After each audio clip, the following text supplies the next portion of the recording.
I had planned the hike for weeks. It was supposed to be a solo adventure into the backcountry, a chance to get away from the noise and stress of everyday life. I wanted to clear my head, test myself physically, and experience nature on my own terms. I studied the map carefully. The trail started at the edge of the national forest and ran deep into the mountains, winding through dense woods, crossing narrow streams, and climbing rocky ridges. I packed all the essentials: plenty of water, high-energy snacks, a first aid kit, a compass, a detailed map, a flashlight with extra batteries, a multi-tool, and a lightweight tent. My backpack was heavy but manageable. I started early in the morning, just as the sun was rising, when the forest was quiet except for the soft sounds of birds waking up. The air was crisp and cool, the sky clear. The trail was narrow but well marked with painted blazes on the trees. I felt good, energized, alert. The forest was alive around me. The rustle of leaves, the distant calls of animals, the fresh scent of pine and earth. I walked steadily, stopping only occasionally to rest or take a sip of water. The first few miles passed easily. Around midday, the trail climbed steeply. The trees grew taller and closer together, casting long shadows on the ground. The air grew cooler and damper. I took my time, careful with every step on the rocky path.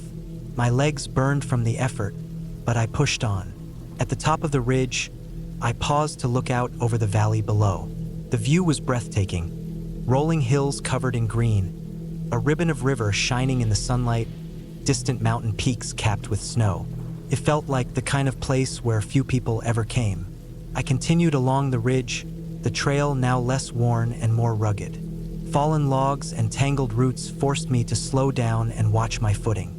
The forest was dense here, thick with undergrowth. I noticed fewer signs of wildlife. The silence felt heavier. I couldn't see far ahead. The trail disappeared into shadows beneath the trees. As the afternoon wore on, the sky began to change. Clouds gathered, darkening the light. A breeze picked up, rustling the leaves and carrying a faint chill. I decided to set up camp early. I found a small clearing not far from the trail, level ground covered in dry pine needles. It was sheltered by tall fir trees, with a small stream nearby for water. I pitched my tent carefully, secured it against possible wind, and arranged my gear inside. I built a small fire pit and gathered wood to keep warm after dark. The first night in the wilderness is always strange. The sounds are different, unfamiliar rustlings, the occasional snap of a twig, the distant howl of a coyote. I lay inside my sleeping bag, listening to the forest around me. The fire crackled, casting flickering light outside the tent. The air was cold, but not uncomfortably so. I told myself I was prepared. I fell asleep feeling tired but safe. The next morning, I woke early to the soft light filtering through the trees. I ate a simple breakfast, dried fruit and nuts, energy bars, and packed up camp. I checked the map and compass, then headed back onto the trail. The weather was still overcast, but no rain yet. I hoped to reach the next campsite by evening. The trail grew more difficult. It twisted sharply, sometimes barely visible under fallen leaves and debris. At one point, I had to scramble over a steep slope covered in loose rocks. My boots slipped once or twice, but I caught myself. My heart was pounding from the effort and nerves. I noticed the forest thinning out, with fewer trees and more exposed rock faces. The wind was stronger now, cold enough to bite through my jacket. I paused to rest beside a large boulder, drinking water and catching my breath. The silence here was deep. I couldn't hear any birds or animals. Even the wind seemed muted. A strange feeling crept over me, a sense of being watched. I shook it off, telling myself it was just the isolation playing tricks on my mind. I pressed on, but as afternoon turned to evening, the trail became confusing. The markers were harder to find. I had to rely on my compass and map, but even then, it was difficult to tell if I was on the right path. The forest grew darker under the thick canopy. The clouds had thickened into a heavy gray, blotting out the sun. The wind howled through the trees, bending branches and sending leaves swirling. I felt a growing sense of unease. The forest was closing in around me, the trail narrowing until it was just a faint line among the underbrush. I saw signs of animal activity, broken branches, scattered feathers, but no animals themselves. Something about the place felt off, like it was hiding secrets. Then the rain started. First just a few drops, then a steady, cold drizzle that soaked through my jacket and made the ground slippery. I hurried, trying to find a good spot to set up camp before dark. But the trail seemed to disappear altogether. I couldn't find the markers. The map was confusing in this part of the forest, and the compass needle wavered strangely, as if affected by something underground or nearby. I realized I was lost. Panic settled in slowly at first, then more forcefully. I tried to stay calm, reminding myself to think clearly.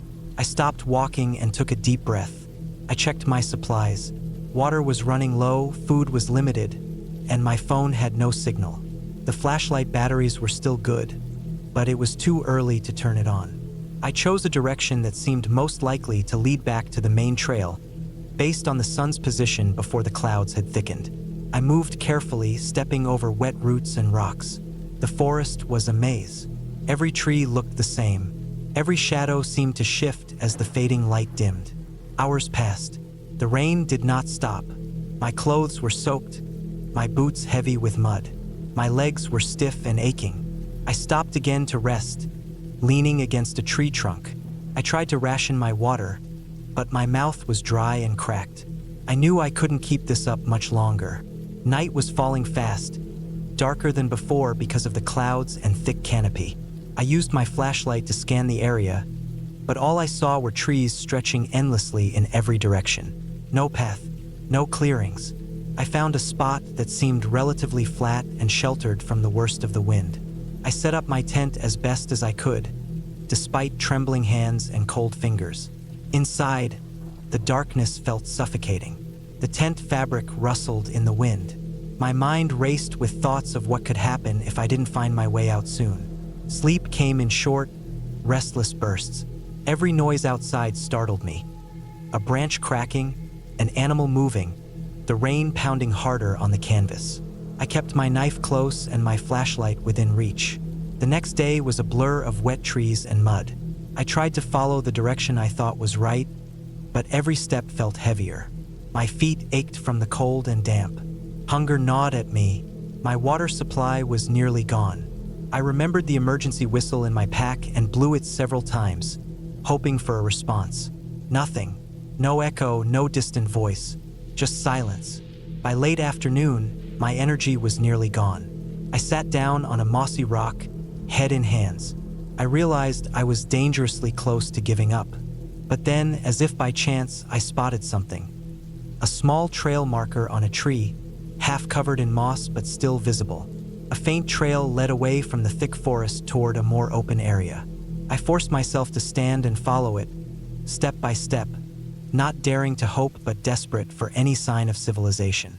After what felt like an eternity, the trees thinned, and I saw a faint glow ahead, sunlight breaking through the clouds. The trail widened, and I heard the distant sound of running water. I stumbled into a narrow creek and followed it downhill. The water was clear and cold. I drank eagerly and refilled my bottle. The ground was firmer here, less tangled with roots and brush. Finally, the forest opened onto a gravel road. I wiped mud from my face, tried to steady my breathing. A few minutes later, a car appeared around the bend. I waved frantically until it stopped. I was saved. The driver took me to the nearest ranger station. They gave me dry clothes, food, and medical attention. I told them my story, how I had gotten lost and almost didn't make it. They said the section of forest where I was lost was notorious for its confusing trails and poor cell coverage. Many hikers had gone missing there over the years, mostly due to bad weather and lack of preparation. I learned to respect the wilderness more than ever after that experience. No matter how experienced you think you are, nature can surprise you, and survival depends on patience, calm, and paying close attention to the smallest details.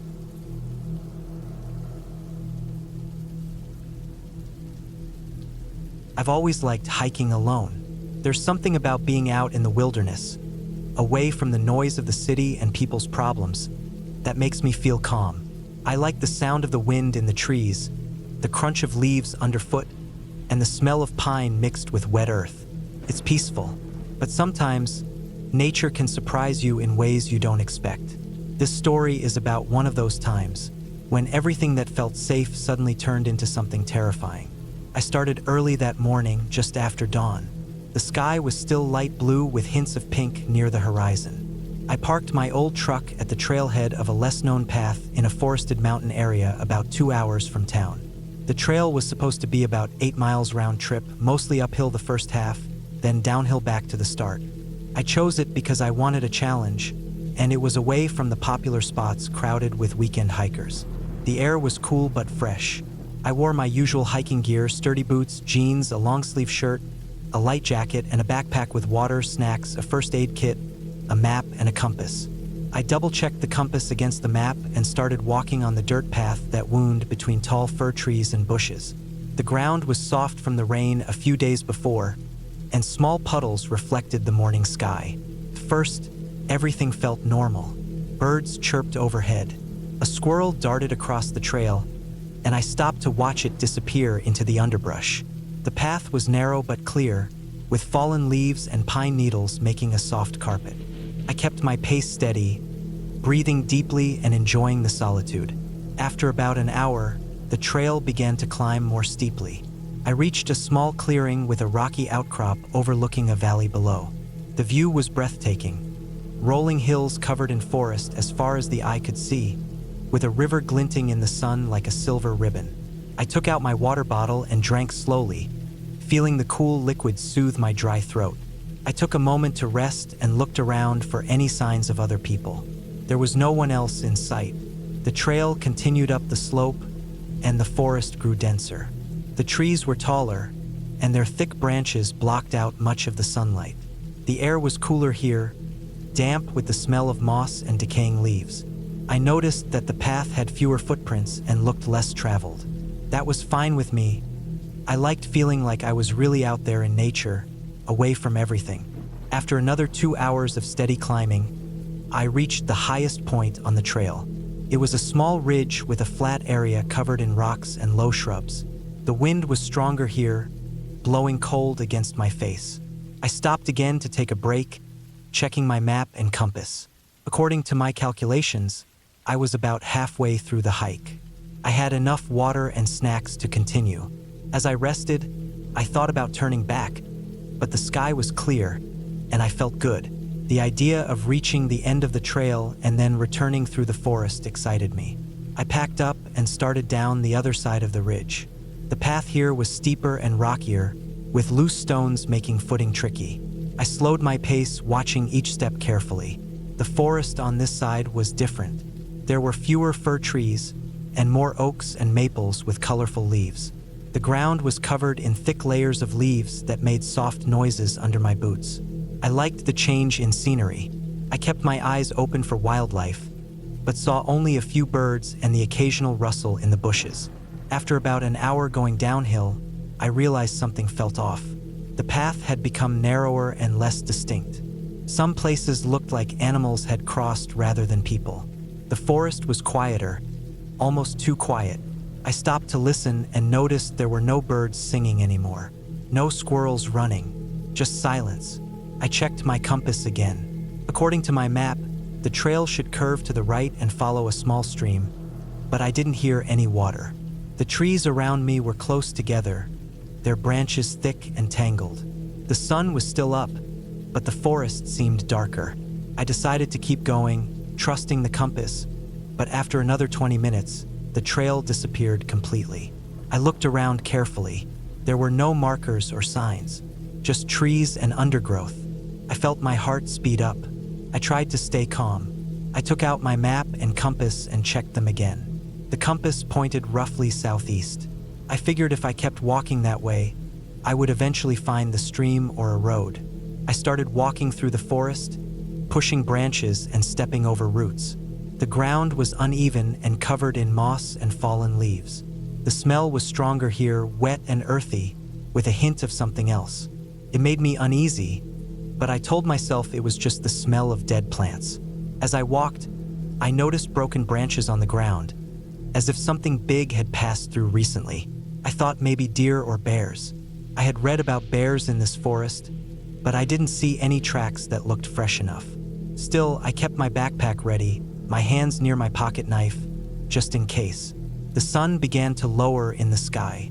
Shadows grew longer and the forest grew darker. I tried to keep a steady pace, but my legs were getting tired. My water was almost gone, and I hadn't eaten much because my stomach felt tight with worry. I tried calling out a few times, but my voice sounded strange, swallowed by the thick trees. No answer came back. No birds, no animals, nothing. I realized I was lost. I didn't know how far I had gone or which way to turn. I kept the compass pointed southeast and walked, hoping to find the stream or some sign of the trail. After what felt like hours, I stumbled into a small clearing. There was an old, rusty metal barrel lying on its side and a broken wooden crate nearby. It looked like someone had been here before, but maybe a long time ago. The clearing was surrounded by dense trees that blocked out most of the light. The ground was soft and muddy. I took a deep breath and sat down on a fallen log. I pulled out the last of my water and took a slow drink. I looked at my watch. It was late afternoon. I still had some daylight, but not much. I knew I couldn't stay here. I needed to find a way out before dark. The forest could be dangerous at night with wild animals and cold temperatures. I stood up and looked around the clearing.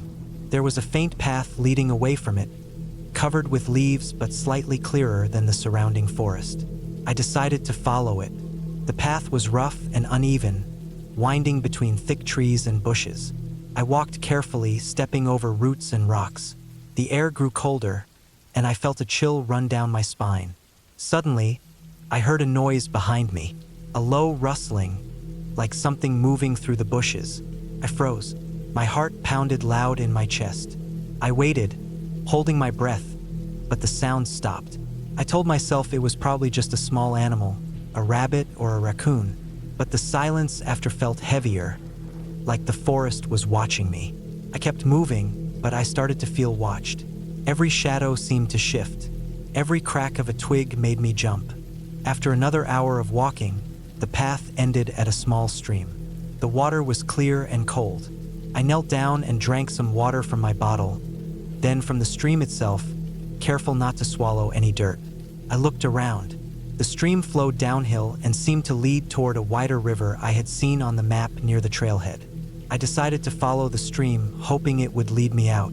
The forest around the stream was thick with ferns and moss. The ground was slippery with wet leaves. I took slow, careful steps along the bank. The sun was almost gone now. The sky was turning orange and purple behind the trees.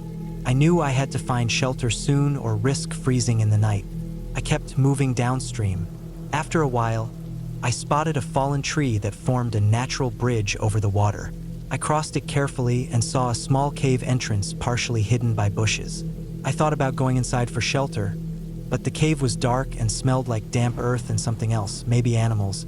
I decided to keep going, not wanting to take risks. Then I heard footsteps again. This time they were louder, heavier, and closer. I stopped and looked around. The forest was darkening fast. I couldn't see anyone, but the footsteps continued, following me along the stream. I started walking faster, then broke into a run, trying to lose whoever or whatever was behind me. I didn't look back. After running for several minutes, I came to a dirt road. It was old and barely used, but I recognized it from the map. Relief flooded me. I stumbled onto the road and started walking toward where I knew the trailhead was. I kept checking behind me, but there was no sign of anyone following. The road led me down the hill, through patches of open fields and then back into lighter woods. I saw a few houses in the distance and heard the faint hum of a car engine. Finally, I reached the parking area where I had left my truck. I was exhausted, covered in dirt and sweat, but safe. I locked the doors and sat down, trying to calm my breathing. Later, I reported my experience to the local park rangers. They told me that part of the forest had recently been used by illegal hunters and poachers. Some had been caught, but others were still out there.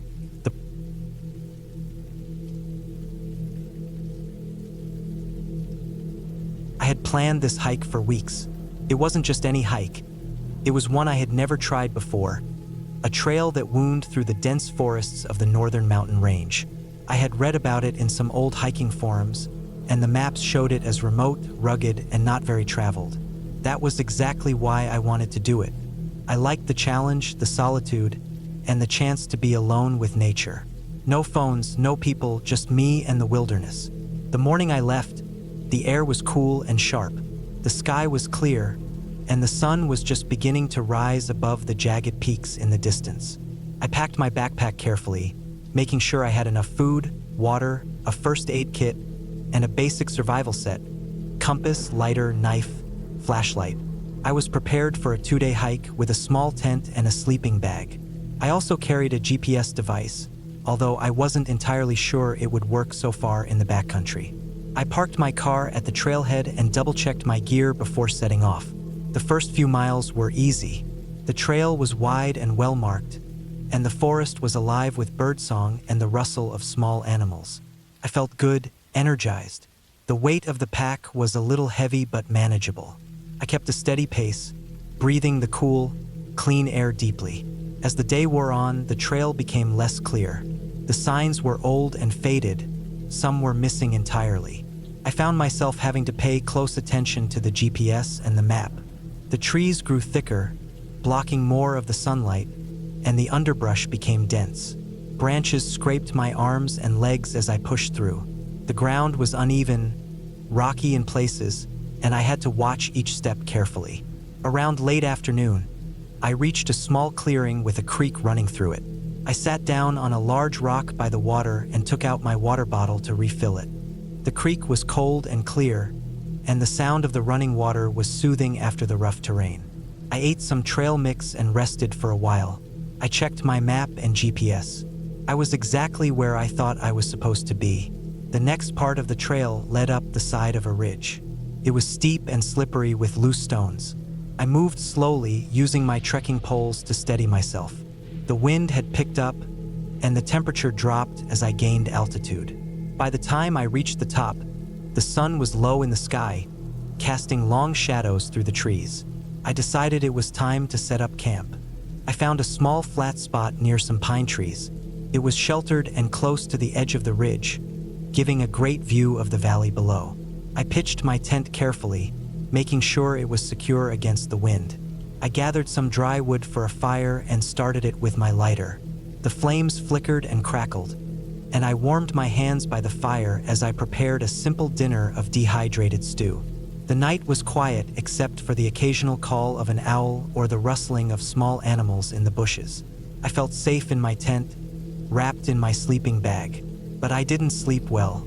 The wind howled around the trees, and I thought I heard something moving outside.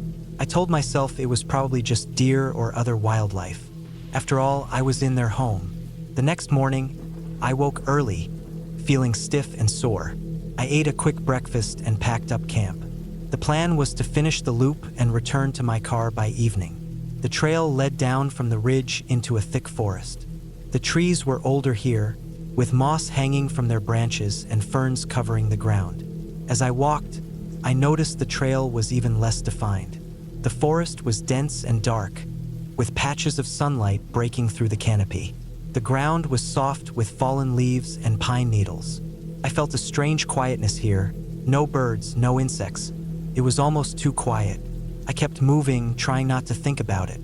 Suddenly, I heard a snap behind me. I stopped and turned around, but there was nothing there, just trees and shadows. My heart started to beat faster. I told myself it was a squirrel or a branch breaking under the weight of something small. I kept walking, but more cautiously. The trail soon became more confusing. I had to cross a small stream, and the stepping stones were slick with moss. I slipped once but caught myself before falling.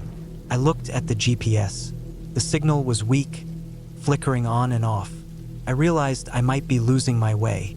I tried to stay calm. I retraced my steps back to the last clearing I recognized.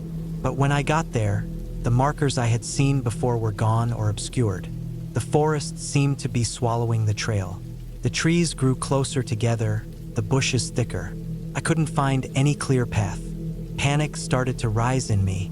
I was lost. My GPS was failing. The sun was already high, and I had only half my water left. I knew I had to stay calm and think.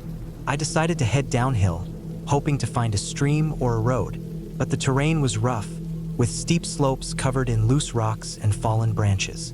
I moved slowly, carefully watching each step. My legs were burning, and my pack felt heavier with every minute. The forest seemed endless, and the shadows grew longer as the afternoon wore on. I tried to mark my path by breaking small branches and leaving piles of stones. I hoped I could find my way back if I needed to. Hours passed. The sun began to set, and the forest grew darker. I started to feel cold and tired. The temperature dropped quickly in the shade of the trees. I heard noises again, crackling branches, rustling leaves. Sometimes, I thought I saw movement in the shadows just beyond my sight. Fear settled over me like a heavy blanket. I wasn't just lost anymore. I felt like I was being watched. The stories I had read about hikers getting injured or lost and never found came flooding to my mind. I clenched my fists and forced myself to keep moving. Eventually, I found a small cave near the base of a hill. It wasn't more than a shallow opening, but it looked dry and sheltered. I decided to stay there for the night. I gathered some wood and tried to make a small fire outside the cave. The flames gave me some comfort and warmth. That night was the worst. I lay awake, listening to the sounds of the forest.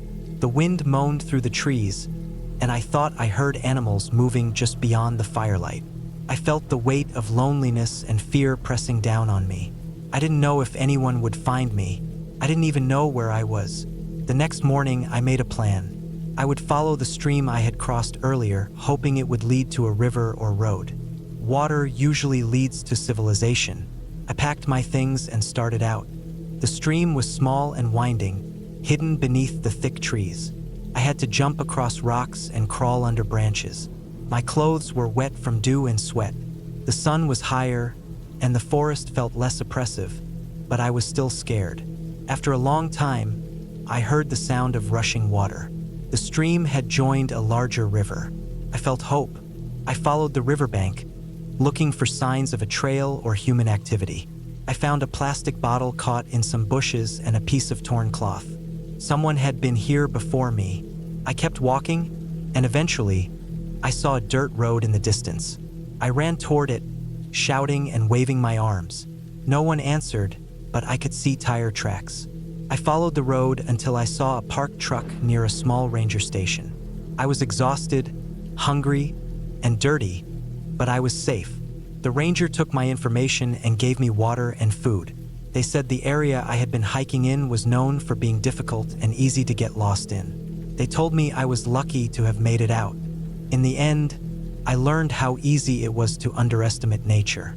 Even when you think you are prepared, things can go wrong quickly.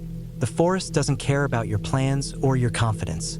It is vast, wild, and unforgiving. I never went back to that trail, but I carry the memory of those days with me. The fear, the cold, the silence, and the relief of finding my way home again.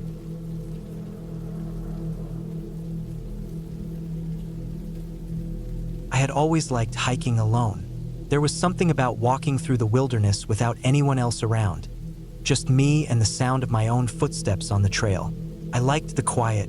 I liked how the world felt bigger and smaller at the same time, with trees rising tall all around me but the path just wide enough to hold my feet. This time, I decided to hike a trail that was farther away from where I lived, a trail I had read about but never tried. It was supposed to be difficult, remote, and beautiful. The trailhead was at the end of a narrow dirt road that twisted through thick forest. I parked my car beside a cracked wooden sign with the trail name barely visible through years of peeling paint.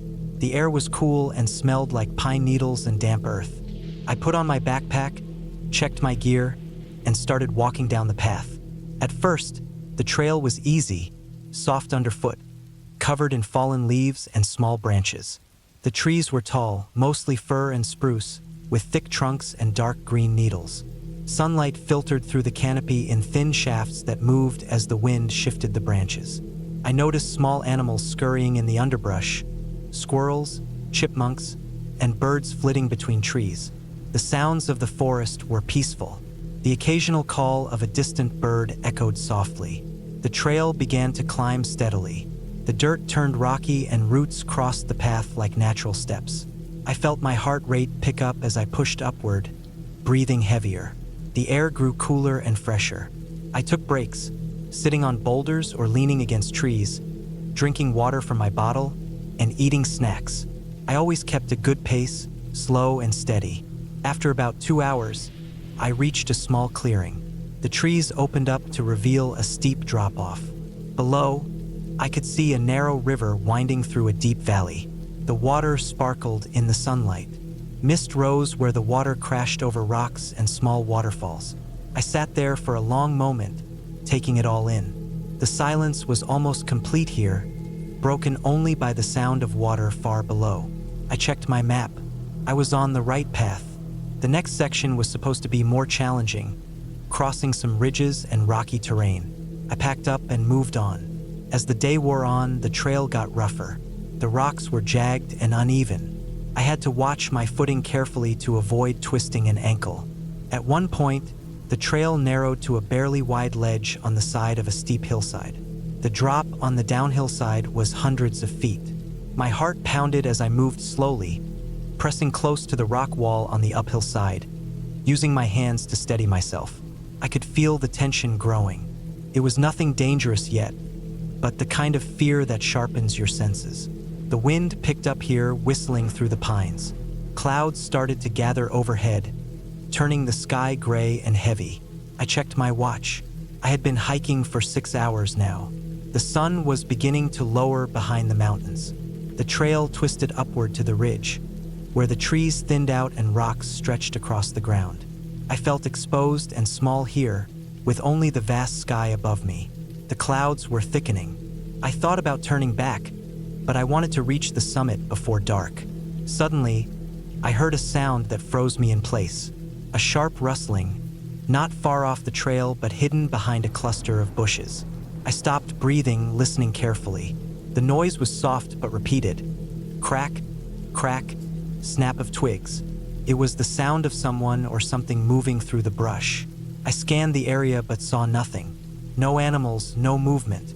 I knew bears lived in this region, but the sound was too light for a bear to be moving through dry branches. Something else. My heart rate jumped. I thought about calling out or making noise, but my throat felt tight. I decided to wait, hoping whatever it was would pass by quickly. Minutes passed. The sound stopped. I breathed out slowly and moved on, trying to ignore the feeling that I was not alone. The trail began to descend now, heading into a thick patch of forest again. The trees grew close, and the light dimmed under the heavy cloud cover. It was nearly evening. I pushed myself to keep going, knowing I had to find a safe place to set up camp before dark. The trail markers were faint but still visible. Then I heard it again, the rustling sound, but this time closer. I stopped and looked behind me. Nothing.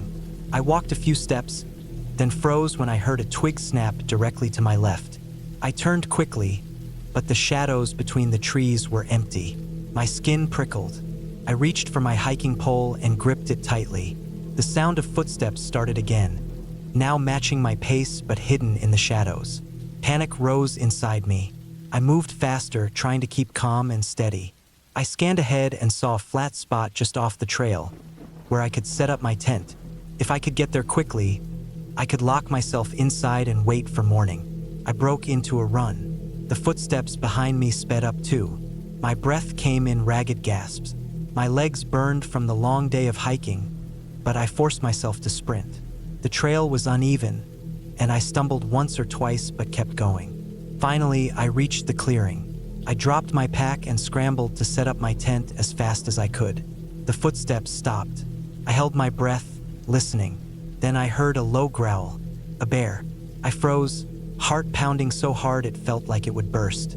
I had my bear spray, but it was in my pack. The growl came again, closer. I stayed inside my tent, hoping it wouldn't attack. Minutes passed like hours. Finally, the growl faded, and I heard footsteps retreating. I waited a long time before I dared to move. When I finally unzipped the tent, the forest was quiet and dark. I decided to stay inside the rest of the night. In the morning, I packed up quickly and headed back down the trail. I didn't stop running until I reached my car. That hike taught me how small and vulnerable I really was in the wilderness, and how real danger could be, even without ghosts or monsters.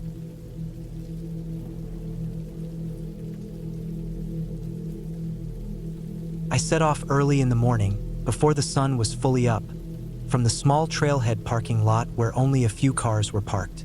It was a crisp autumn day, the kind where the air feels clean and biting but not uncomfortably cold. I had planned this hike for weeks, aiming to explore a remote section of the mountain range that was known for its rugged terrain and spectacular views. The trail was rated difficult, but I had experience hiking challenging routes, and I felt confident in my ability. My pack was loaded with the essentials: plenty of water, snacks, a first aid kit, a map and compass, extra layers of clothing, and a flashlight tucked away just in case. I wore sturdy boots and layered clothing that could handle the temperature shifts I expected as I climbed higher. The sky was overcast, thick clouds rolling low over the peaks, and a light breeze stirred the colorful leaves of the surrounding trees. The trailhead was marked by a wooden sign, weathered and fading, but still readable. I started out on the dirt path, which was narrow and uneven, edged with moss-covered rocks and thick ferns. The forest was dense, mostly pine and spruce, with a scattering of birch and maple trees showing off their gold and red leaves. The smell of damp earth and pine resin filled the air, and the soft crunch of my boots on the fallen leaves was the only sound. As I moved deeper into the woods, the trail began to climb steadily, the incline gentle at first but growing steeper. The morning passed quickly as I focused on steady breathing and measured steps. I stopped occasionally to take sips of water, adjust my pack, and catch my breath. The forest gradually thinned out, and the trees became smaller and scrubbier, more like the hardy vegetation that clings to rocky mountain slopes. Small patches of snow dotted the ground in shaded spots, despite it being early fall. By midday, I reached a small clearing that offered a glimpse of the valley below. Clouds swirled low over the distant hills, and the light was muted and gray. I sat on a large flat rock and ate a handful of trail mix while scanning the map to confirm my position. According to the map, the trail would curve sharply to the right and begin a more strenuous climb up to a ridge that promised panoramic views. I set off again, feeling refreshed. The trail now zigzagged upward, carved into the side of the mountain with loose gravel and exposed roots making footing tricky. My boots slipped slightly on some loose stones, but I took care to maintain balance. The wind picked up here, sharper and colder, forcing me to zip up my jacket. The trees gave way entirely as I neared the ridge, replaced by hardy shrubs and lichen-covered rocks. The trail became faint, more of a narrow path worn by previous hikers, rather than a clearly maintained route. I paused to tighten the straps on my pack and glanced at the sky. The clouds had thickened, dark and low now, threatening rain. I wasn't far from the ridge and figured I could push through before any storm arrived. As I climbed the last few hundred feet, the wind grew fierce. The path narrowed dangerously along a steep drop-off, the valley floor hundreds of feet below, shrouded in mist. I moved carefully, keeping low and steady, each foot placement deliberate. My hands gripped the rough stone where I could reach it. The cold wind cut through my layers, chilling me to the bone. Suddenly, as I rounded a rocky outcrop, I noticed a section of trail ahead was covered with loose scree, small, unstable stones that shifted underfoot. I took a deep breath, planning each step carefully to avoid sliding. Midway through, my right boot slipped on a loose stone. My heart jumped, but I managed to regain balance with an outstretched hand. The jarring slip sent a small shower of rocks tumbling down the slope, disappearing into the fog far below. I pressed on, shaken but determined. The ridge was just ahead, and I wanted to reach it before the weather turned worse. The trail flattened slightly, and I came to a large flat rock that looked like a good spot to rest. From here, the view opened fully. Rolling hills, distant peaks, and thick forests stretching as far as I could see, all softened by swirling mist. I pulled out my water bottle and took a long drink, feeling the cold bite in my throat. Clouds now cloaked the sky completely, and I could hear the faint rumble of thunder far away. I glanced at the map again, noting that the route would soon descend the other side of the ridge into a narrow valley before looping back to the trailhead. The descent was marked as steep and tricky, but it was the only way back. I started down the ridge, the trail narrow and rocky. The rain began as a light drizzle, making the stones slick and treacherous. I pulled my hood up and moved carefully, eyes scanning the path. After a short distance, the trail entered a dense thicket of small trees and bushes, and the rain picked up, heavier now. Visibility dropped as the fog thickened, and I slowed my pace even further. Suddenly, I noticed the trail marker ahead was missing. The wooden post that should have stood there was nowhere to be seen. I stopped, looking around, trying to find another sign or a marker. The thick fog blurred the trees and rocks around me, and the rain beat down on my jacket. The trail was faint here, more dirt and leaves than clear path. I pulled out the map and compass, checking my bearings carefully. According to the compass, the path should curve slightly left and descend steeply. I moved forward cautiously, looking for any sign of the trail. Minutes passed, but all I saw were thick bushes and uneven ground. The rain and fog made it hard to see far ahead or behind. A sinking feeling began to grow in my chest. I realized I might have missed the turn or that the trail had become obscured or washed out. The forest around me was silent except for the rain dripping from the leaves. My boots squished in the wet ground, and the cold seeped into my bones. I paused to think. My phone had no signal, so calling for help was impossible. I considered backtracking, but the way I came was steep and slippery, and the rain was worsening. The idea of wandering further off trail filled me with dread, but staying put wasn't an option either. I decided to follow the compass bearing and hope it would lead me back to the trail or a recognizable landmark. I moved slowly, eyes scanning for anything familiar. The wet branches scraped against my jacket, and the mud sucked at my boots. The forest grew denser, the path harder to make out. The fog wrapped around me like a thick blanket, disorienting and cold. After what felt like an hour, I came to a small creek cutting across my path.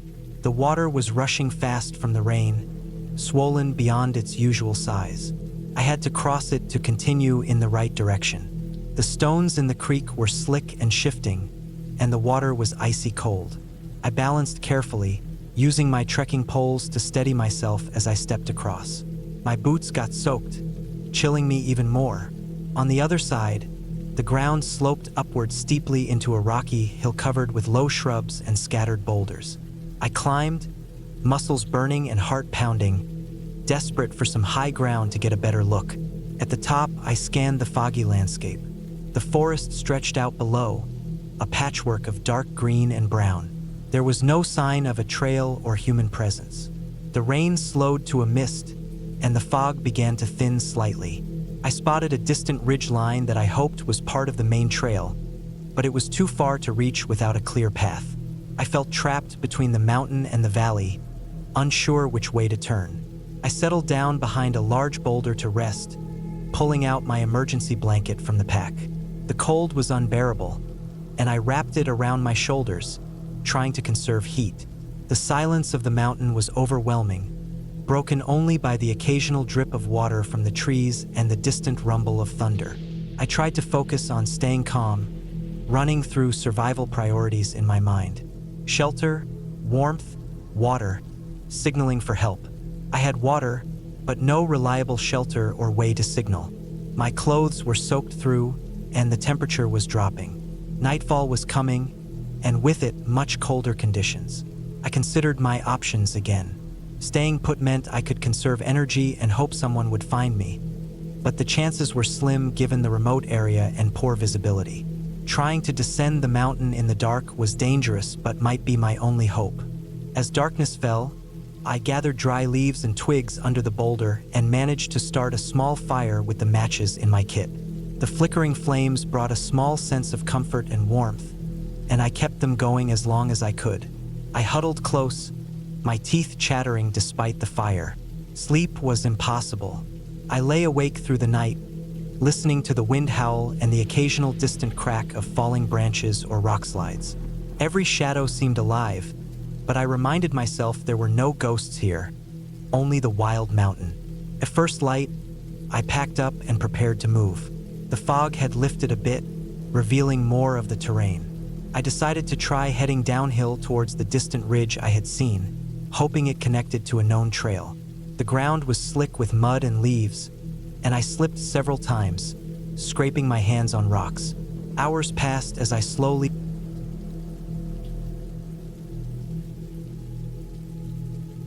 I had planned the hike for months.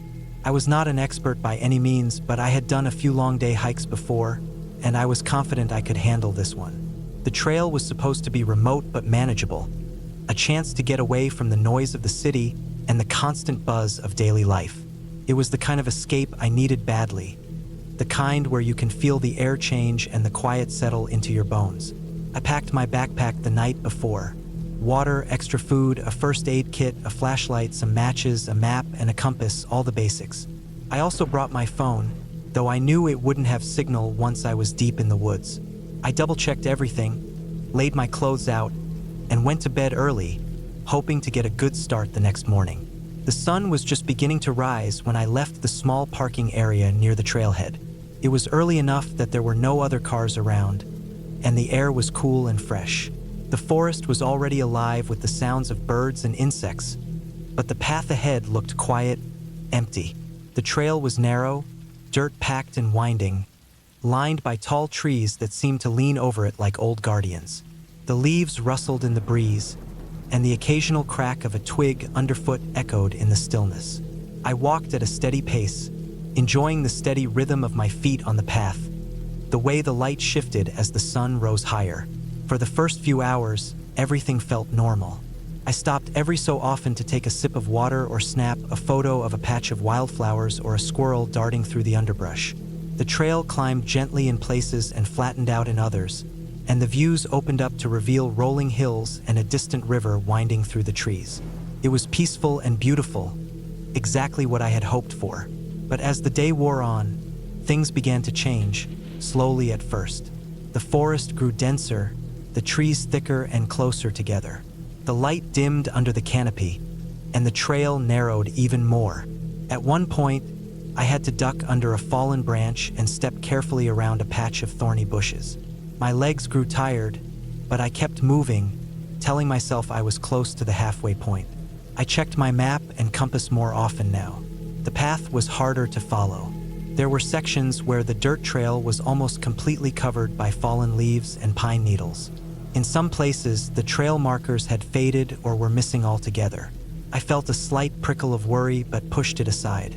I was prepared. I knew what to do if I got turned around. Around mid-afternoon, I came to a small stream cutting across the trail. The water was clear and cold, and I knelt down to refill my water bottle. The sound of the running water was soothing, and I stayed there longer than I had planned, just listening. When I stood up, the sun was lower in the sky, and the forest seemed darker. I kept walking but soon realized the trail was less distinct here. The ground was soft and muddy in places, and there were no fresh footprints or signs of other hikers. I had not seen anyone else all day, which was a bit unsettling but not unusual for this part of the trail. Still, I felt the familiar knot of unease growing tighter. I stopped to check my map again. According to it, I was near a fork in the trail where I was supposed to turn left toward a small ridge that would lead me to the campsite. But the trail split in two directions, and neither looked right. One path was overgrown and barely visible, the other looked more like an animal trail than a real path. I walked back and forth a few steps, trying to decide. I picked the overgrown path, thinking it might be the right way even if it wasn't well maintained. The trees pressed closer here, the branches low enough to scratch my face if I wasn't careful. The ground was uneven, and I tripped on roots more than once. I felt the daylight fading faster than before, quickened my pace. After about half an hour, I realized I was lost. The trees around me looked the same in every direction. I stopped and took a deep breath, trying to calm the panic rising in my chest. I took out my compass and looked at my map again. I tried to orient myself, but without a clear trail, it was almost impossible.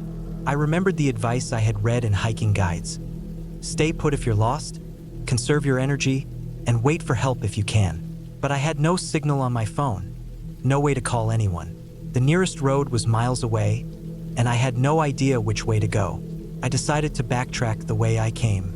The overgrown path was rough, but I hoped I could find the fork again and get back on the main trail. I moved slowly, scanning for any markers or signs. Every shadow seemed to stretch longer as the sun dropped behind the trees. I felt the temperature dropping too. I stumbled on a hidden root and fell hard, scraping my hands and knees. I took a moment to breathe and check for injuries. Nothing serious, just painful scrapes. I wiped the blood off on my shirt and stood up, feeling more shaken now. The forest around me was quiet, almost too quiet. The birds had stopped singing. I kept moving, but after another 20 minutes, I realized I had only been walking in circles. The trees, the rocks, the moss-covered logs all looked familiar but didn't lead me anywhere new. My heart pounded harder. I was tired, hungry, thirsty, and scared. Night was coming fast. I didn't have a tent or a sleeping bag with me, only a light jacket and some extra snacks. The flashlight was in my bag, but I didn't want to use it unless I had to. I knew the forest could be dangerous at night, animals, cold, and the risk of injury. I found a small clearing surrounded by thick bushes and decided to stop there. I pulled out my emergency blanket from my pack and wrapped it around myself. I ate some granola bars and drank what little water I had left. I kept my compass and map close and tried to think.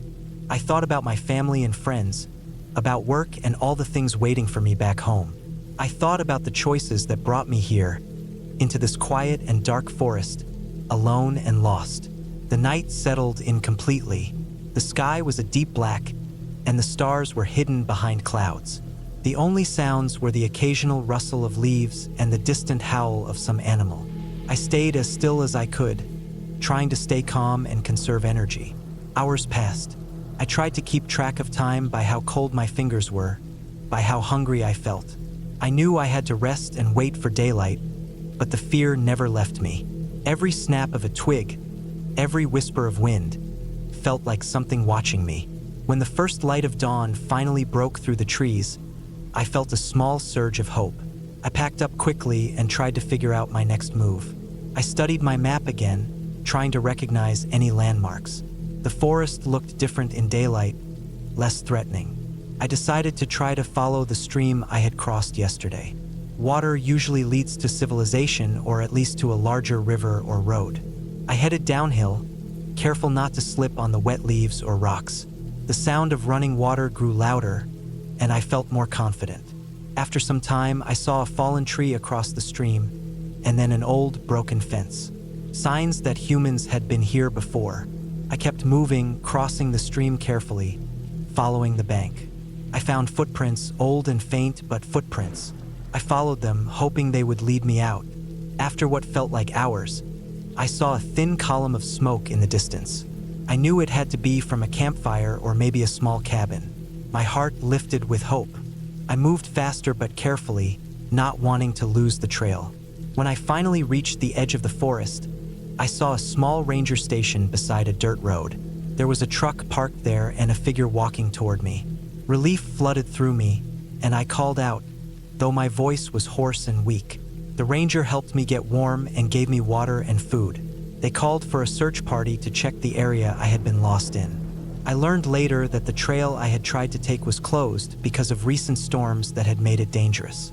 I spent the night at the ranger station, safe and warm, thinking about how close I had come to something much worse. The forest was beautiful, but it was also wild and unpredictable. I had underestimated it, and it had almost cost me dearly. In the end, I learned to respect the wilderness more and to prepare better. The memory of being lost in those dark trees stayed with me for a long time, but I was grateful to be alive, and I knew I would never take a hike for granted again.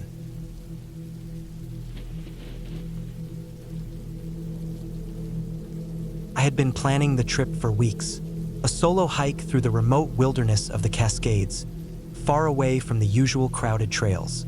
I wanted to get away from everything: noise, people, city lights, and just be alone with the trees, the mountain air, and my thoughts.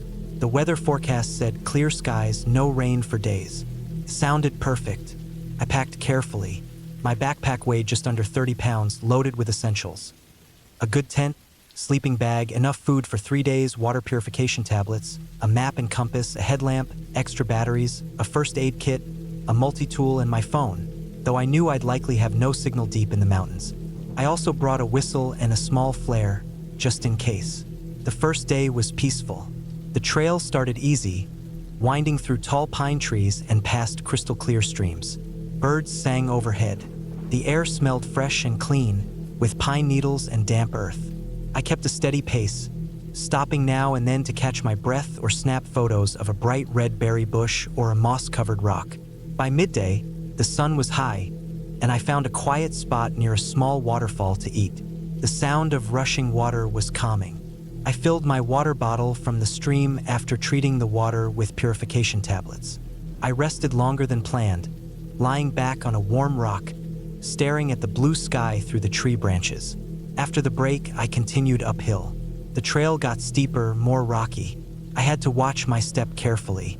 Loose gravel could cause a slip, and I wasn't eager to break an ankle miles from any help. The trees thinned out as I climbed, replaced by low shrubs and wildflowers. I reached a ridge just before sunset, with a stunning view of the valley below. The light turned golden, and the shadows grew long. I stopped to take it all in. I set up camp early that night on a flat patch just off the trail, under a few sturdy fir trees. I pitched my tent carefully, making sure it was secure and level. I built a small fire ring with stones from nearby and gathered dry twigs and branches. After lighting a small fire, I cooked a simple dinner, dehydrated pasta with sauce, and ate slowly, enjoying the warmth of the fire against the chill that was settling in. As night fell, the forest around me grew quiet except for the crackling fire and the occasional hoot of an owl. The stars were bright, scattered thickly across the sky. I lay in my tent, listening to the night sounds, feeling tired but content. The next morning, I woke early. The air was crisp and cold, and frost covered the ground. I made coffee over the fire, savoring the warmth. I packed up camp and headed higher into the mountains. The trail became narrow and rocky, winding along cliffs and steep slopes. I took it slow, careful not to lose my footing. By afternoon, the trail led me to a small alpine lake, its surface like glass. I paused there, dipping my hands into the cold water. The mountains reflected perfectly on the lake's surface. It felt like a world untouched by people. I refilled my water bottle, ate a light snack, and rested on a sun-warmed rock. I decided to push on a bit more before setting up camp again. The map showed a small clearing just a couple of miles ahead. I wanted to reach it before dark. The trail soon began descending. The trees grew thicker and the path less distinct. I noticed the trail markers were sparse here, just occasional faded ribbons tied to branches. I kept checking my compass and map, making sure I stayed on track. Then, as I rounded a bend, I noticed something strange. The ground looked disturbed, like something heavy had moved through recently. Broken branches, flattened grass, and deep footprints in the soft soil. They were large, much bigger than mine, and uneven. They looked like animal prints, but far too big for any deer or elk I knew. My heart rate picked up slightly, but I told myself to stay calm. Bears lived in the area, and large bears could leave huge prints. I had my bear spray in an easy-to-reach pocket. I made noise as I walked, humming to myself and clapping hands occasionally. I kept going, but the trail got worse. It almost disappeared in places, overgrown with brush. The sun was dipping low, and I realized I might have miscalculated the distance. The clearing was still at least an hour away. I debated turning back, but I was already a couple of miles in and didn't want to lose progress.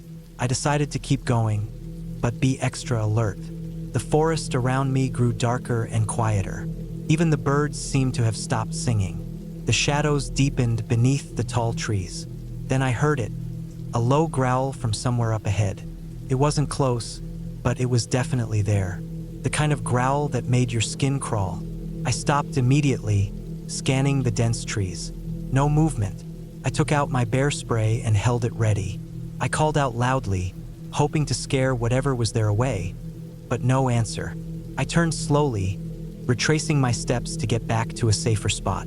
The growl came again, closer this time. I broke into a brisk walk, then a run, heart pounding in my chest.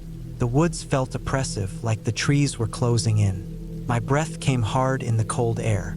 I tripped over a root and almost fell. I scrambled up, hearing heavy footsteps behind me. Something was following. I didn't look back. I just ran, dodging trees and jumping over rocks. My legs burned, but I kept going. Finally, I burst onto a small clearing I hadn't seen before, flat and open. I stopped, gasping for air, trying to see or hear the thing behind me. Nothing. I looked around nervously. The clearing was surrounded by dense forest on all sides. I didn't see a trail. I was lost. My phone was dead. No signal. I sat down on a rock, trying to calm down and think. I knew I couldn't stay in the clearing all night. No shelter, no firewood. And whatever had been following me could still be out there. I decided to try and find the trail again, backtracking slowly. As I moved carefully into the trees, I heard something snap behind me. I spun around. A large black bear stood a few yards away, watching me. It was massive, with thick fur and sharp claws. I froze. The bear took a step forward, then another. I raised my arms slowly, trying to look bigger. I pulled out the bear spray and held it ready. The bear growled low, then suddenly turned and disappeared into the bushes. I breathed a sigh of relief, but knew I couldn't stay here. I needed to find the trail and get back to camp before dark. I moved carefully, marking my path with pieces of bark and broken twigs. After an hour of searching, I finally found the faint trail. I followed it back to my campsite just before dark. The fire was nearly out, but I managed to rekindle it with some dry wood I had left. That night, I stayed awake, listening for any sounds. I kept my bear spray and knife within reach. The next morning, I packed quickly and headed back down the mountain, eager to get out of the forest. When I finally reached my car, I was exhausted, sore, and shaken, but I was safe. That trip taught me a lot about respect for nature, the importance of preparation, and how quickly things can turn dangerous when you're alone in the wilderness.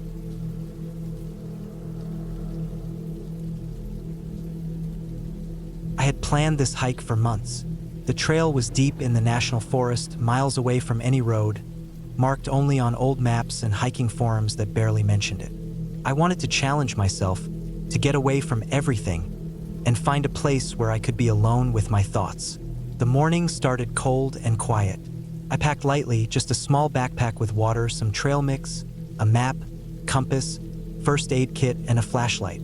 My boots were worn but solid, and I had my phone in my pocket, though I knew there wouldn't be any signal once I got deep into the woods. The first few miles were easy, with a well-worn dirt path winding through tall pine trees. The air smelled fresh and clean. Birds sang softly, and the sound of a distant stream added a calm rhythm to my steps. I kept a steady pace, careful to watch the trail markers painted faintly on the trees. The sun was climbing, and the forest was warming up. I stopped a few times to drink water and rest, always looking around, noticing the little things. The way the light filtered through the branches, the crunch of leaves underfoot. After about 4 hours, the trail began to change. The trees grew thicker, the underbrush more tangled. The path was less clear, sometimes just a narrow strip of dirt between bushes and fallen logs. I had to pay close attention to my map and compass because the trail markers were fading, and I was starting to wonder if I had taken a wrong turn somewhere. The forest here felt quieter, almost too quiet. The birds stopped singing, and I only heard the occasional rustle of small animals in the bushes. I checked my phone. No signal. That wasn't surprising, but it still made me a little uneasy. I wasn't alone in the forest, I told myself. There were other hikers, campers, maybe hunters around. Still, the isolation was settling in, and my heart beat a little faster with every step. At one point, the trail dipped down toward a narrow creek. The water was clear and cold, running fast over rocks and fallen branches. I took off my boots to cross carefully on some slippery stones. The sound of the creek was soothing, but the uneven footing made me nervous. One wrong step and I could fall and twist an ankle or worse. After crossing, I stopped to rest and eat a small snack. I felt tired but not yet ready to turn back. As the afternoon wore on, the forest thickened even more. The canopy blocked most of the sunlight, and shadows stretched long across the trail. The temperature dropped slightly. I noticed the trail was fading even more now. Some places it disappeared completely, forcing me to push through dense undergrowth. My clothes snagged on branches and thorns. I felt scratches along my arms, and my legs were covered in dirt and mud. I tried to keep calm, but the thought of being lost started to creep in. I checked the compass again. The direction seemed right, but the forest was confusing. Trees looked the same, and every turn seemed to lead me deeper into the unknown. I stopped a few times to look around and listen. The forest was silent except for the occasional sound of a woodpecker or a squirrel. No people, no distant voices, nothing. Then I noticed something odd. There were footprints. Deep, heavy tracks in the mud, too big and deep for any animal I knew. The shape was hard to make out, but it looked like boots, the kind hunters or hikers might wear. The prints weren't fresh but recent enough that someone had passed through not long ago. I followed the trail of prints for a while, thinking they might lead to a road or another trail. But the prints vanished abruptly near a cluster of fallen trees and thick brush. By this time, the sun was low in the sky. The forest was growing darker faster than I expected. I was still several miles from the trailhead, and my water was running low. I debated whether to turn back, but I thought I could make it before nightfall. Then I heard it, the crack of a branch breaking somewhere close, maybe 50 feet away. My heart jumped. I froze, trying to listen. There was no wind, no animals moving nearby except for that one snap. Then silence again. I thought maybe it was just a deer or some other animal, but the feeling of being watched crawled up my spine. I scanned the trees, trying to spot any movement, but all I saw was thick forest. I picked up my pace, trying to stay calm but moving as fast as I could without stumbling.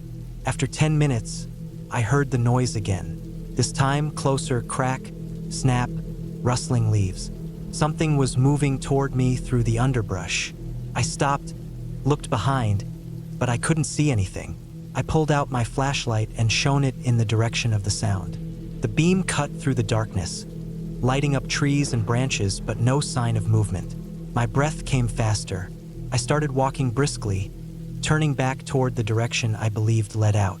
The forest felt oppressive, heavy with shadows, the silence broken only by my footsteps and the occasional crack of a branch breaking underfoot. Suddenly, from behind, I heard a shout, a deep, rough voice yelling something I couldn't understand. My blood ran cold. Whoever was out there knew I was here. I broke into a run, not looking back, heart pounding so hard I thought it might burst out of my chest. I pushed through the dense bushes, stumbling and falling several times, scratching myself badly on branches. The trail was gone now, replaced by thick forest and rough terrain. I didn't care. I just wanted to get out.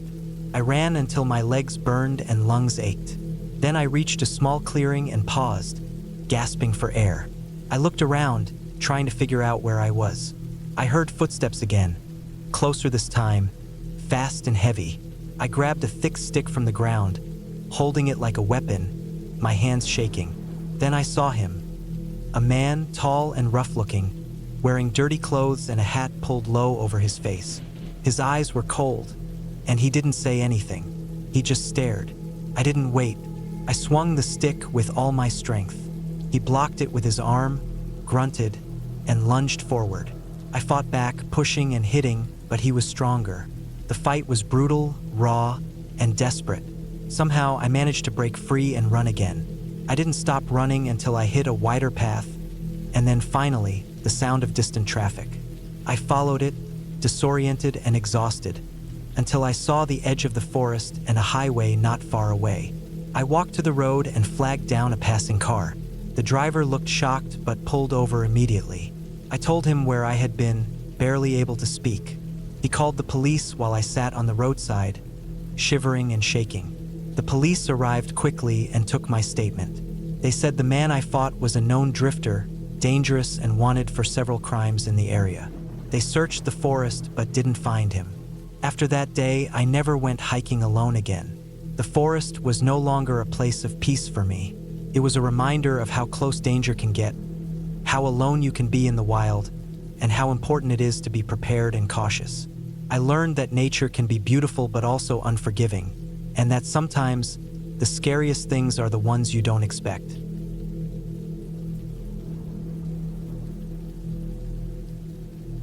I had planned the hike for weeks. It wasn't one of those short, easy walks to stretch the legs. No, this was a serious trek through the rugged backcountry of the Cascades, a place known for its wild, untamed beauty and occasional dangers. I'd been hiking for years, always careful and prepared. This time, I wanted to challenge myself more than usual, to get away from the usual trails that were crowded with tourists. I wanted to feel the wilderness fully, the feeling of walking alone, surrounded by towering trees and silent mountains, was something I craved. I packed carefully. My backpack was heavy but balanced: tent, sleeping bag, enough food and water for 3 days, a first aid kit, a good knife, a map, compass, GPS device, extra batteries, rain gear, warm clothes, and fire starters. I wore sturdy boots, broken in but strong, and layered clothing that would keep me warm and dry. I told a friend where I was going and when I planned to return. That was my safety net, my last connection to the world I was leaving behind. The morning of the hike was cool and clear. The sun was just rising, casting long shadows through the trees. The air smelled fresh, damp with early dew. I started on the trail at a good pace, feeling strong and excited. The path was narrow, carved through dense forest, mostly pine and fir trees. Moss hung from branches, and the ground was soft with needles. Birds sang quietly above, their songs echoing between the trunks. Small animals darted through the underbrush: chipmunks, squirrels, the occasional flash of a deer's tail. At first, the trail was easy, a gentle climb through the forest. The map showed a small stream a few miles ahead, and I looked forward to stopping there to refill my water bottle. As I walked, I noticed how the forest grew denser. The trees seemed older here, their bark rough and dark. The air smelled richer, earthy, and green. The sounds of the forest grew quieter, as if I was moving into a more remote part. After about 2 hours, I reached the stream. It was a narrow ribbon of clear water, tumbling over smooth stones. I knelt to fill my bottle, watching the water swirl around the rocks, feeling the cold trickle over my hands. I took a moment to rest, sitting on a fallen log, looking around. The forest was still peaceful. I ate a few nuts and some dried fruit, then packed up and continued. The trail started climbing more steeply now. Roots and rocks made the footing tricky. My legs burned a little, but I felt good. I liked the challenge. I paused often to catch my breath and take in the view. Between the trees, I could see distant mountains, their peaks still dusted with snow. The sky was a perfect blue, no clouds in sight. As I climbed, I noticed something strange. The trail markings were fading. I'd seen blazes painted on trees before, bright orange or white marks, but now they were harder to find. The forest was growing thicker. The trees were closer together, their branches tangled overhead. I had to step carefully to avoid tripping on hidden roots or slipping on damp leaves. I checked my GPS. The signal was weak but still working. According to it, I was still on the right path, heading toward a ridge where I planned to camp for the night. The map showed a small clearing near the top, perfect for setting up a tent. The afternoon passed slowly.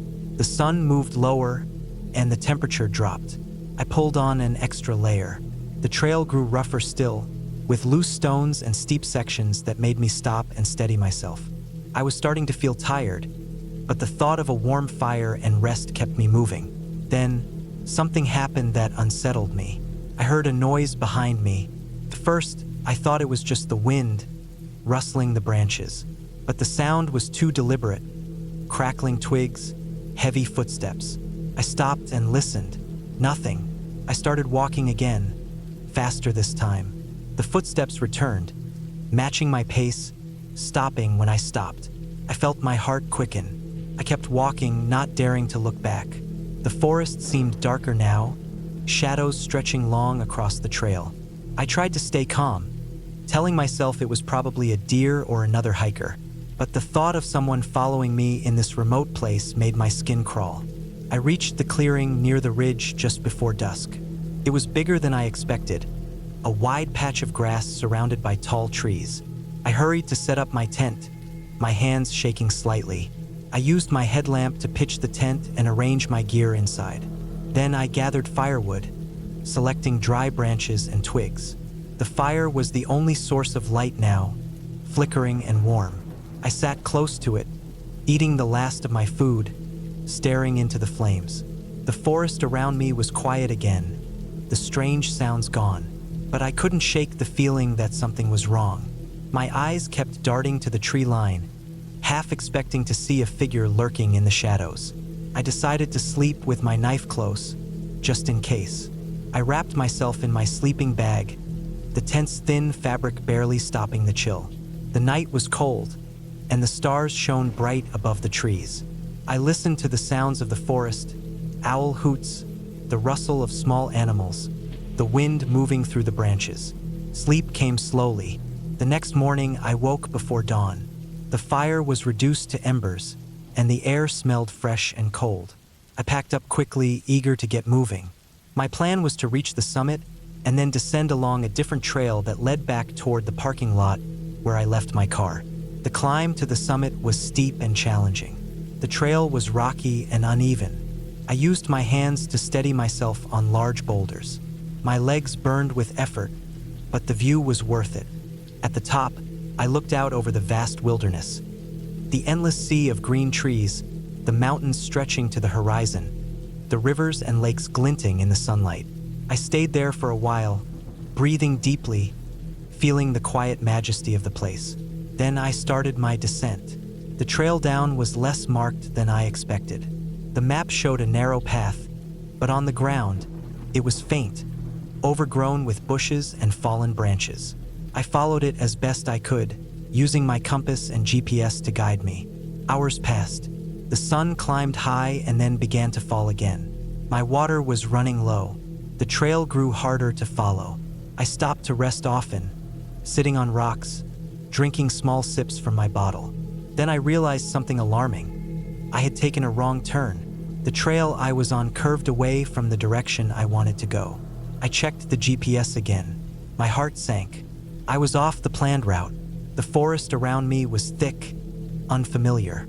The map showed no trails nearby. I tried to backtrack, but the forest was dense.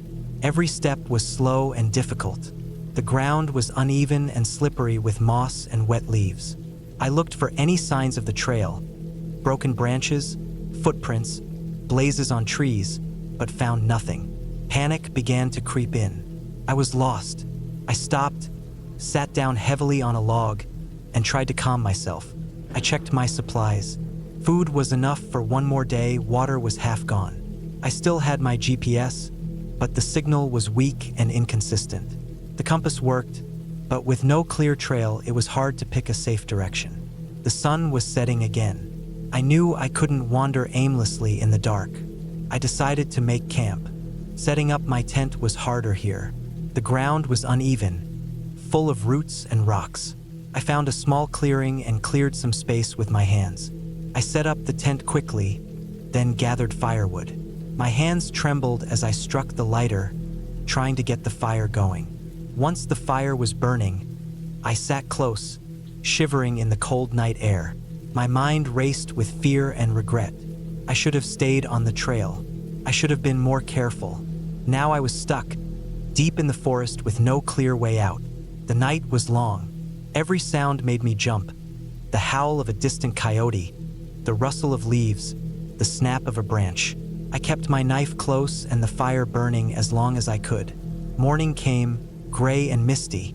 I felt exhausted, hungry, and scared. I had to find my way back.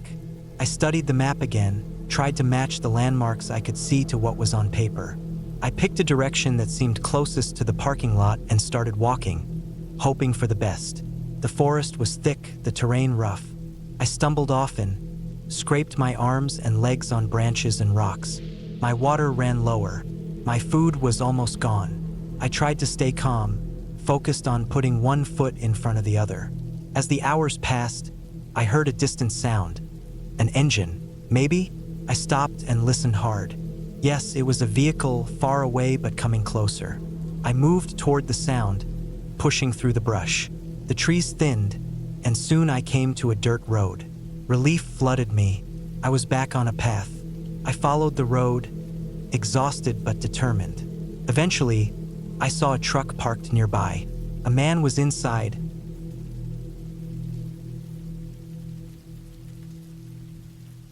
I had always loved hiking alone.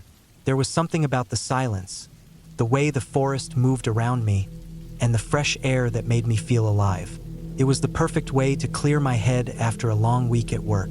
That Saturday morning, I woke up early with the sun just peeking through the window. I packed my usual things: water, some snacks, my map, compass, and first aid kit into my worn backpack. I didn't tell anyone where I was going. It was a trail I'd heard about but never explored before, somewhere deep in the mountains about 2 hours from the city. The name on the map was Gray Ridge Trail. It wasn't a popular path. There were very few markers and hardly any mention of it online. That's why I chose it. I wanted solitude. The drive to the trailhead was calm, the road winding through tall pine trees that scraped the sky. When I parked my car, it was quiet except for the distant calls of birds. The air smelled like pine needles and earth. I put on my boots, double-checked my backpack, and stepped onto the dirt path. At first, the hike was peaceful. The trail was narrow and rocky but manageable. I moved steadily, feeling the cool breeze on my face, hearing twigs snap under my feet. The forest was dense, thick with dark green firs and some oaks. Occasionally, the trail opened up onto a ridge where I could see miles of mountains rolling off into the horizon, blue and misty in the morning light. I kept an eye on the map. Gray Ridge wasn't on any official guide, but it was marked on this old hiking map I found in a secondhand store. The path was supposed to lead up to a ridge where you could camp overnight. I planned to reach that spot by noon, rest, eat, and then hike back by late afternoon. Nothing too hard, just a day trip. As I climbed higher, the trees became sparser. The sun was stronger now, shining directly overhead. I stopped for a drink and to catch my breath. That's when I noticed something odd. There were no other footprints on the trail. No fresh animal tracks either, which was strange for this area. Usually, deer or rabbits left signs everywhere. I shrugged it off and kept going. About an hour later, the trail curved sharply and narrowed between two large boulders. I had to squeeze through carefully. On the other side, I saw the ground was disturbed, like someone had recently cleared leaves and dirt. Then I spotted a few broken branches hanging low, snapped clean off. The feeling in my stomach twisted a little. It wasn't fear exactly, but unease. Something wasn't right. I looked around, scanning the trees, the bushes, even the sky. There was no one else around. No noise besides the wind in the branches. I told myself to stay calm. Maybe a hunter or another hiker had passed this way earlier. Nothing to worry about. I kept walking. The trail began to climb more steeply. My legs burned as I pushed upward, sweat running down my back. At one point, I stopped and leaned on my trekking poles, breathing hard. I looked back down the path and saw the trees framing a view of the valley below, the green and gold of late spring. Then I noticed something else. A small pile of rocks off to the side of the trail, arranged in a rough circle. It looked deliberate, like a marker. Nearby, a scrap of cloth caught on a branch, dark, faded, and torn. My heart beat faster. I didn't know what to make of it. I checked my map again. According to it, I was close to the ridge now, just a little further. I pushed on. About 20 minutes later, the forest opened up onto a wide plateau covered with low grass and scattered stones. The wind was cold here, cutting through my jacket.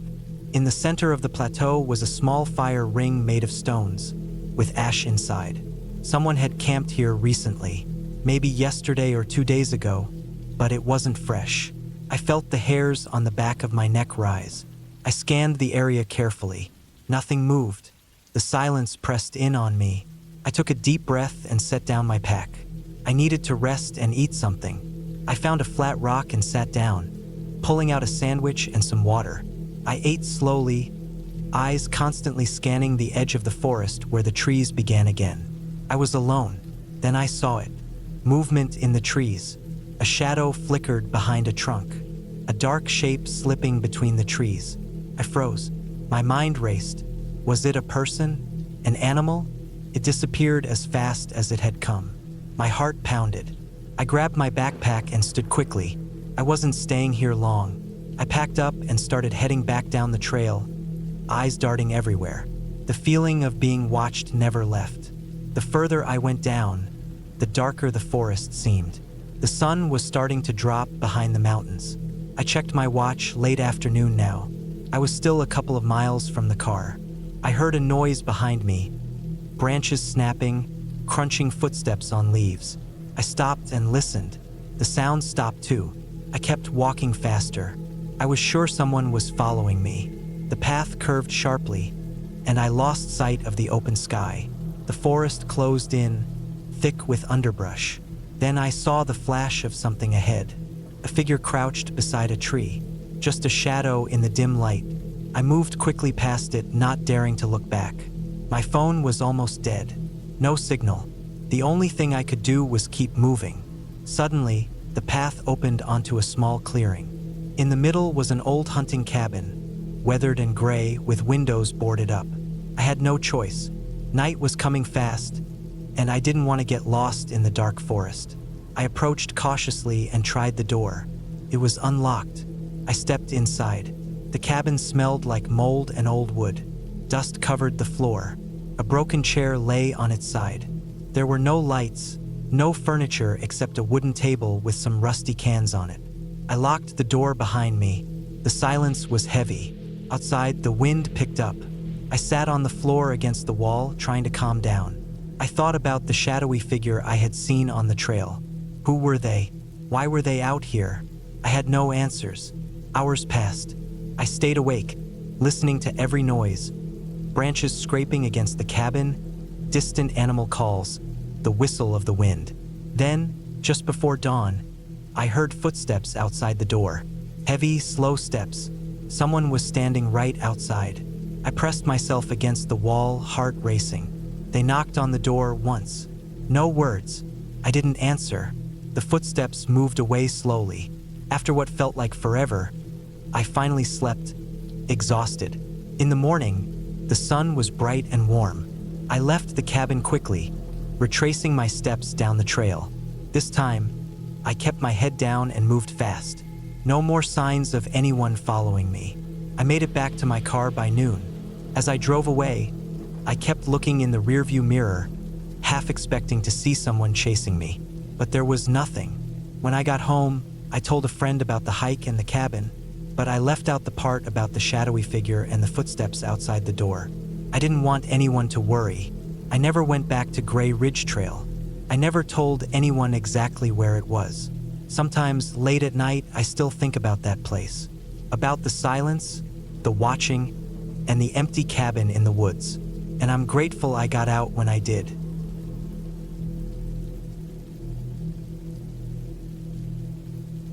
I set out early in the morning, before the sun had fully risen. The sky was still a deep, dark blue with just a faint glow on the horizon. The air was crisp, cool against my face, and the ground beneath my boots was damp with overnight dew. I had planned this hike for weeks. A solo trip to clear my head, escape the noise of the city, and push myself on a tough, isolated trail deep in the mountains. I carried a pack with all the basics: water, food, a first aid kit, a map, a compass, and some extra clothes. I didn't want to rely on technology alone, so my phone stayed off, tucked safely away. My boots crunched on the gravel as I moved steadily up the narrow trail. Trees surrounded me on either side, tall pine and fir, their dark trunks stretching up toward the sky. The forest floor was thick with pine needles, moss, and small plants, softening the sound of my steps. Bird calls echoed above, but there was no other human noise. The path climbed steadily, steepening as I went higher. Sweat began to bead on my forehead, and I stopped briefly to sip water and catch my breath. The air smelled fresh pine, earth, wet rocks. I took a moment to look around, feeling the quiet all around me. It was the kind of silence that felt heavy, like the forest was holding its breath. I pressed on, the trail winding up through the trees. Occasionally, I passed large boulders covered in moss, and small streams crossed the path, the water cold and clear as it trickled over smooth stones. As the morning moved into midday, the sun climbed higher, casting shifting patterns of light and shadow through the canopy. After a few hours, the trees thinned, and I reached a ridge with a wide view across the valley below.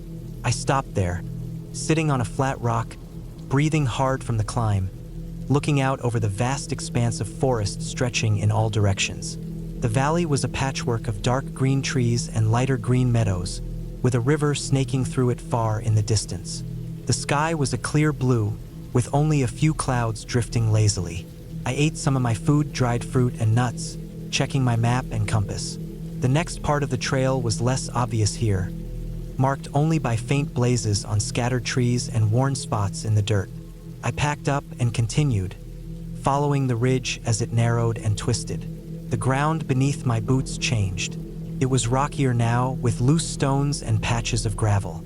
The trail was steeper, and I had to be careful with each step. The wind picked up, cool and sharp, blowing across the ridge and tugging at my jacket. I hugged myself briefly for warmth and kept moving. As I climbed higher, the air grew thinner and colder. My breathing was louder in my ears. The trail became more exposed, with sheer drops on either side in places. I felt a rush of both fear and excitement. This was what I had come for, the challenge, the solitude, the raw beauty. At one point, I had to scramble up a short section of rock, using my hands to steady myself. The surface was rough and uneven, and small stones shifted underfoot. I took my time, careful not to lose my grip or footing. Once past that, the trail leveled out again, and I found a small flat area surrounded by hardy shrubs and wildflowers. I stopped to rest, sitting on a low rock and taking in the view again. From here, I could see the peaks of nearby mountains, sharp against the sky, their slopes covered in patches of snow that hadn't melted yet. The wind was stronger up here, tugging at my hair and clothes. I pulled my jacket tighter and took a few deep breaths. My water bottle was getting low, and my legs were tired, but I still had a long way to go. The trail ahead looked faint, barely visible as it wound over the ridge. I checked the map again. I was on the right path, but the next stretch was the hardest, steeper, more exposed, and longer than the parts I'd already done. I stood up, adjusted my pack, and started moving again. The rocks underfoot were rough and jagged. I had to watch every step, testing each rock before putting my full weight on it. Loose gravel slipped beneath my boots more than once, forcing me to catch myself before I fell. As I climbed, I noticed the sky beginning to change. Clouds were gathering, gray and heavy-looking. The wind picked up even more, colder now, almost biting. I felt a prickle of unease, but I pushed it aside. Weather changes were part of hiking. I had packed for it. Then, almost without warning, the sky opened. Rain started, small drops at first, then quickly turning into a steady, cold downpour. The wind howled across the ridge, pushing against me with force. The rocks became slippery, shining wet in the fading light. I pulled the rain jacket tighter, but the cold seeped through my clothes, chilling my skin. My pack felt heavier, soaked through in places despite the rain cover. The trail was harder to see now, the blazes on the trees faint in the gloom. The wind made it difficult to keep my balance. I had to stop and crouch behind a large boulder, trying to shield myself from the worst of the wind and rain. My fingers were numb as I dug into my pack for my emergency blanket and a headlamp. The light was weak at first, but cutting through the mist and rain, showing me the path ahead. I debated whether to turn back, but I knew the ridge was dangerous. Backtracking would mean sliding down the slippery trail I just climbed, and that could be worse. I decided to keep going forward, hoping to reach a better shelter or at least a safer spot. The trail narrowed further, the drop-offs on either side more sheer. The wind pushed me hard against the rocks, and I had to crouch low at times to keep my balance. The rain hammered down relentlessly, and water rushed down the slope beside me, turning the dirt into slick mud. Suddenly, My boot slipped on a wet rock. My heart jumped as I caught myself just in time, grabbing a jagged outcrop with my hands to stop the fall. My palms stung from scraping against the rough stone. I stayed there a moment, breathing hard, hands shaking. I could feel the cold seeping through my gloves, and my legs ached with the strain. I looked down. The slope was steep, dropping away sharply to a rocky outcrop far below. I thought about how far I could fall. It was enough to make me freeze. After a moment, I forced myself to stand again. I moved slowly, testing each step carefully. The rain was still pouring, and the wind howled like a wild animal. My clothes were soaked through, heavy and cold against my skin. I was exhausted, my muscles trembling. The trail twisted again, leading me to a narrow ledge with just enough room to walk. On the other side, a sheer cliff dropped straight down. I kept my eyes on the ground, stepping carefully. My fingers gripped my walking poles tightly, trying to steady myself. Suddenly, a loud crack echoed through the air. I looked up, heart pounding. Above me, a large rock dislodged from the cliff face, tumbling down toward the trail. I dove to the side just in time as it crashed past me, hitting the ground with a deafening thud. My ears rang, and dust and small stones sprayed around me. My heart hammered. I stayed still for a long moment, waiting for any more rocks to come. When none did, I forced myself to keep moving. As I pushed forward, the rain started to lighten, turning to a drizzle. The sky was dark and heavy, but no longer a full downpour. My body was numb and stiff, but I felt a strange mix of relief and determination. I was close to the end of the ridge now, I thought. I just had to keep going. The trail began to descend gently. The ground was still wet and slippery, but easier to manage. Trees started to reappear, their branches dripping with rain. The air smelled fresh and clean. I felt my spirits lift. I kept my pace steady, focusing on the path. My mind replayed the dangers I just faced. The slip, the falling rock, the cold rain. But I reminded myself that I had survived all of it. The mountain hadn't beaten me. After what felt like hours, I finally reached a wide clearing. In the middle was an old ranger station, weathered and worn but solid. It looked abandoned, but it offered shelter. I hurried toward it, my legs weak. Inside, the air was dry and musty. There was a wooden bench, some old maps on a table, and a small stove. I dropped my pack and sat down, my body shaking. I pulled out a dry cloth and started wiping the rain from my face and hands. I took off my boots and wrung out my socks, then changed into the dry clothes I had packed. My skin tingled as warmth returned. I found some water in a bottle inside the station and drank slowly. I sat there for a long time, letting my body recover.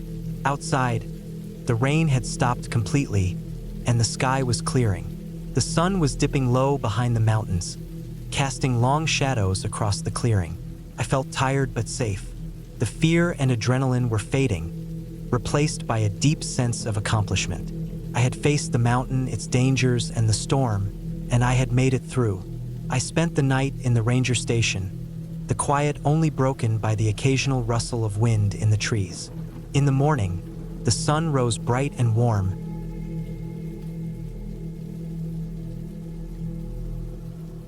I hadn't planned on hiking alone, but that's how it ended up. The original plan was to do the Black Ridge Loop with two buddies I'd met in a backpacking group online. We talked about it for weeks, split up who was bringing what, traded maps, discussed bear safety, even synced our watches. Then the night before, one of them dropped out with a family emergency. The other one bailed the next morning, saying he felt sick. I probably should have taken that as a sign to reschedule, but I didn't. The forecast was perfect, clear skies, no wind, high of 68. I had already packed, taken time off work, and driven 3 hours to the trailhead. It felt like too much trouble to turn back over something as small as being alone. I'd done solo hikes before, never anything this long, but I figured if I stuck to the trail and followed my plan, it would be fine. I signed in at the trailhead register around 9:30 in the morning, scribbling my name, date, expected return time, Sunday afternoon, and a rough sketch of my intended route. I carried a GPS, paper map, compass, first aid kit, extra batteries, and more food than I needed. I was cautious by nature, the kind of person who double-checks everything and still lies awake thinking about what I might have missed. The Black Ridge Loop was about 25 miles, spread out over 3 days. It wasn't considered dangerous, just long and lightly trafficked. That's what had drawn me to it. I wanted something quiet, away from the crowded national parks. I'd read online that it was rugged in spots, with a few steep climbs and some poorly marked sections. But that didn't worry me. I was careful, well-prepared, and used to tough trails. The first day was smooth. I moved steadily through a mix of pine forests and rocky ridges, following a narrow path that wound up through shaded valleys and opened onto grassy clearings. Every so often I'd stop to sip water or check my map, but I didn't really need to. The trail was easy to follow at that point. Hard-packed earth, footprints, occasional faded markers nailed into tree trunks. By late afternoon, I reached a small clearing where I'd planned to camp. It was flat, dry, and tucked just off the trail beneath a ring of tall spruce trees. I set up my tent, filtered water from a nearby creek, ate a cold dinner of tortillas and peanut butter, and sat on a log to watch the sun go down. It was quiet, so quiet it felt like I was the only person in the entire forest. I didn't mind. That's what I was there for. The night was uneventful, just the usual rustling sounds of the forest. I slept light, as I always do when camping, but I wasn't uncomfortable. It was cold, but my sleeping bag was rated for below freezing, and I had layers. I woke once to a distant yipping sound, probably coyotes, but it faded quickly. I rolled over and went back to sleep. The trouble started the next morning. I broke camp early, wanting to make good time. My plan was to hike the longest leg that day, about 11 miles, with a steep climb through a section called Granite Hollow. I'd read that the trail could be hard to follow there. The trees thin out, the terrain gets rocky, and the path blends into the landscape. Still, I was feeling good. My legs were fresh, the pack didn't feel too heavy, and the air was crisp. About 4 miles in, I noticed something strange. A boot print in the trail ahead of me. That in itself wasn't odd. I wasn't the only one who had ever hiked the loop, but this print was fresh. Sharp edges, no signs of erosion or scuffing. The odd part was, I hadn't seen or heard anyone. I hadn't passed anyone on the trail, and the parking lot had been empty when I left. I stopped and studied the print. It was big, probably a man's, and headed in the same direction I was going. I didn't think much of it at first. Maybe someone had started really early. Maybe a hunter or a ranger doing rounds. I kept walking, but then I started seeing more prints. They weaved in and out of the trail, sometimes vanishing into the woods and then reappearing later, always ahead of me. They weren't in a straight line like someone following the trail. They zigzagged, doubled back, looped around. Once I even saw a set leading off into a patch of brush and ending at a log, like someone had sat there for a while. I wasn't scared, just unsettled. I told myself it was nothing. Maybe someone was foraging. Maybe they got disoriented. Maybe they were just wandering and taking their time. Still, I checked my GPS, just to be sure I was where I thought I was.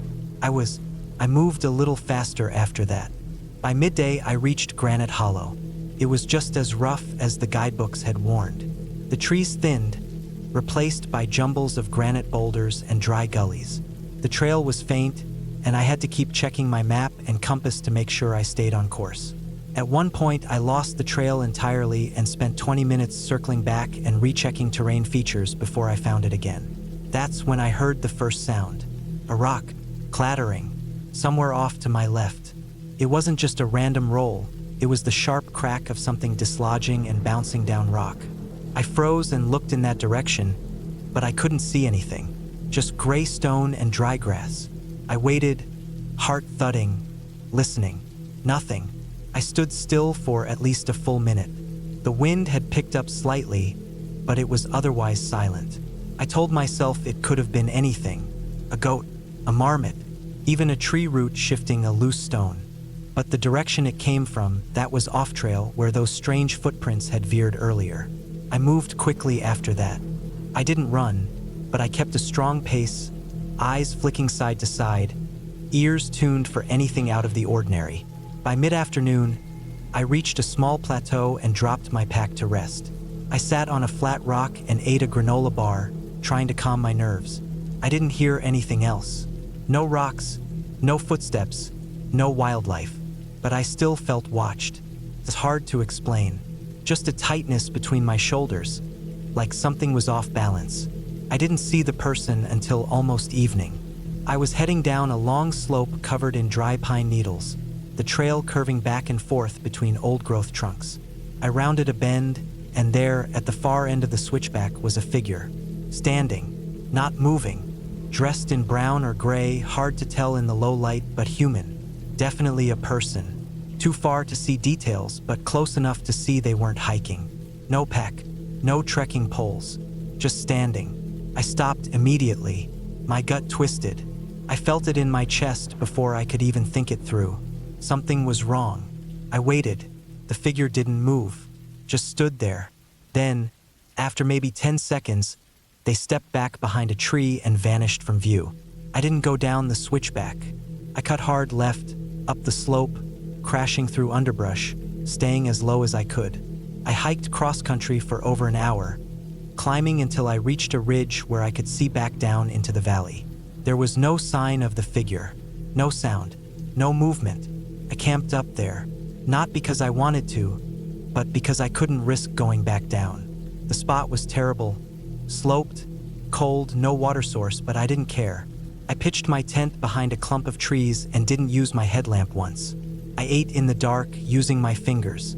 I didn't light a stove. I didn't hang my food. I kept it in the tent with me. I knew that was stupid.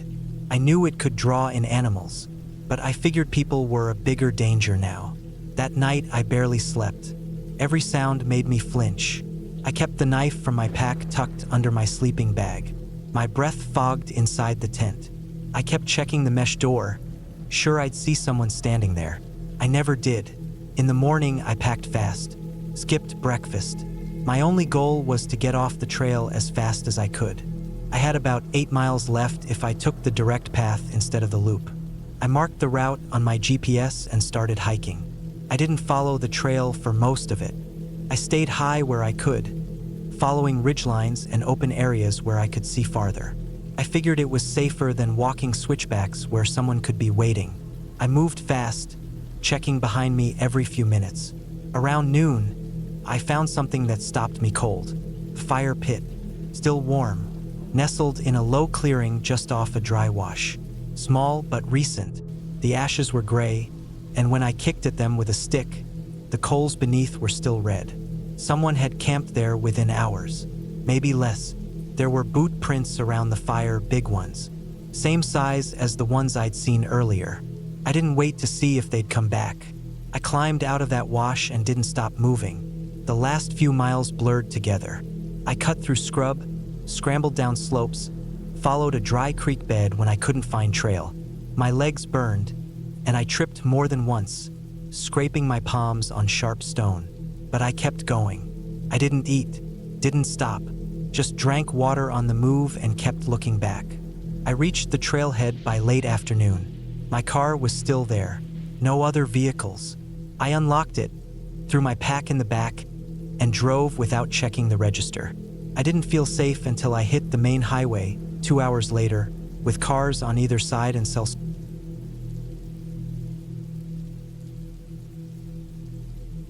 I've always loved hiking. There's something about being alone in the wilderness, away from the noise and rush of the city, that feels peaceful. The smell of trees, the sound of birds, the soft crunch of leaves underfoot. All of it makes me feel alive. I plan my hikes carefully, always checking maps, weather, and packing enough supplies. I'm not a risk taker, but one trip changed everything. It was a clear late summer morning when I decided to hike a trail I'd never done before. It was deep in a national forest, miles from the nearest town. The trail was supposed to be tough, a full-day hike with steep climbs and narrow paths. I was excited. My backpack was loaded with water, food, a first aid kit, a compass, and my phone with a GPS app. I wore sturdy boots and layered clothes for the changing weather. I left early to make sure I'd be back before dark. The first few hours were perfect. The trail wound through tall pine trees, with patches of sunlight breaking through the thick branches. Birds sang and I felt calm. I stopped occasionally to drink water and eat a snack, watching squirrels dart up trees. The air was cool and fresh. After a while, the trail got steeper. I climbed over rocks and roots, my legs burning but my spirit high. I reached a ridge that gave a wide view of the forest below, endless green waves stretching to the horizon. I paused, catching my breath and taking it all in. Then I noticed something. The forest below wasn't as quiet as before. There was a low, distant noise, almost like talking or shouting. It was faint, but it didn't belong. I shook it off, thinking maybe it was hikers or hunters somewhere far away. I continued along the trail. The path narrowed, with thick bushes and tangled roots making footing tricky. I kept my eyes on the ground and my ears open. That's when I heard it. A sharp crack of a branch breaking nearby. Not far, maybe just 20 feet off the trail. My heart jumped. I stopped and looked around, trying to spot what made the noise. The forest was dense there, shadows between trees. I could see nothing. I kept moving but slower now. Every few steps, I stopped and listened. Then I heard it again, another crack, closer this time. I wasn't alone. I don't want to say I was scared at that moment, more like alert. I knew in the wilderness noises happen all the time. Animals, falling branches, other hikers. But this felt different, like something or someone was following me. I checked my phone. Battery was good. GPS showed I was about halfway through the trail, still a few hours from the parking lot. No cell signal, but the GPS map worked.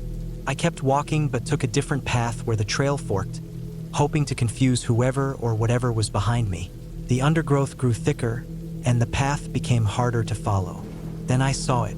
Not far off the trail, just beyond some bushes, there was a pair of boots sticking out. They looked worn and dirty, the laces loose. I froze.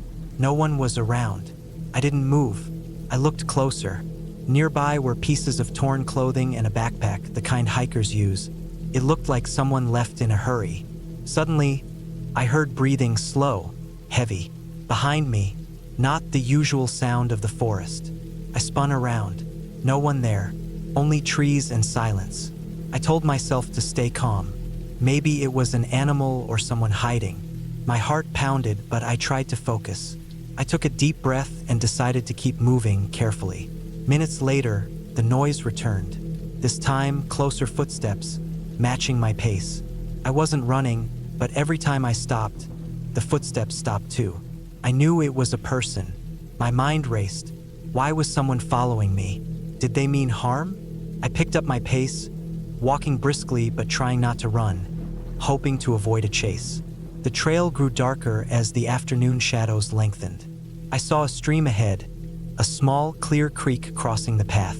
I paused to drink and cool my face. The footsteps stopped. I waited, listening. Then a sudden shout, low and angry, came from the trees behind me. I ran, my boots pounding on rocks, heart in my throat. I sprinted down the trail. I didn't look back. Branches scraped my arms and face, but I didn't care. All I wanted was to get away. I reached a flat clearing near the trail's end and spotted a narrow dirt road used by park rangers. I sprinted toward it, waving my arms, hoping someone was coming. No one. The shouting faded behind me, but the fear didn't. I kept running until I found a small ranger station, empty except for a truck. I jumped in and locked the doors. I called 911 on my phone, voice shaking as I explained my location and what happened. An hour later, rangers arrived, patrolling the area for whoever was following me. They found the abandoned backpack and clothing I saw, but no person. They told me sometimes hunters or poachers hide in the woods, and some trails are unsafe without a group. They drove me back to the parking lot and stayed with me until I felt calm. That day, I learned the wilderness isn't always peaceful. Sometimes it hides dangers you don't expect. Not animals or ghosts, but people who don't belong. Since then, I only hike with friends and tell someone where I'm going. I still love the outdoors, but I'm more careful.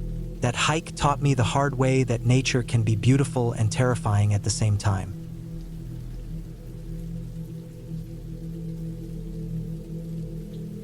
I had been planning the trip for weeks.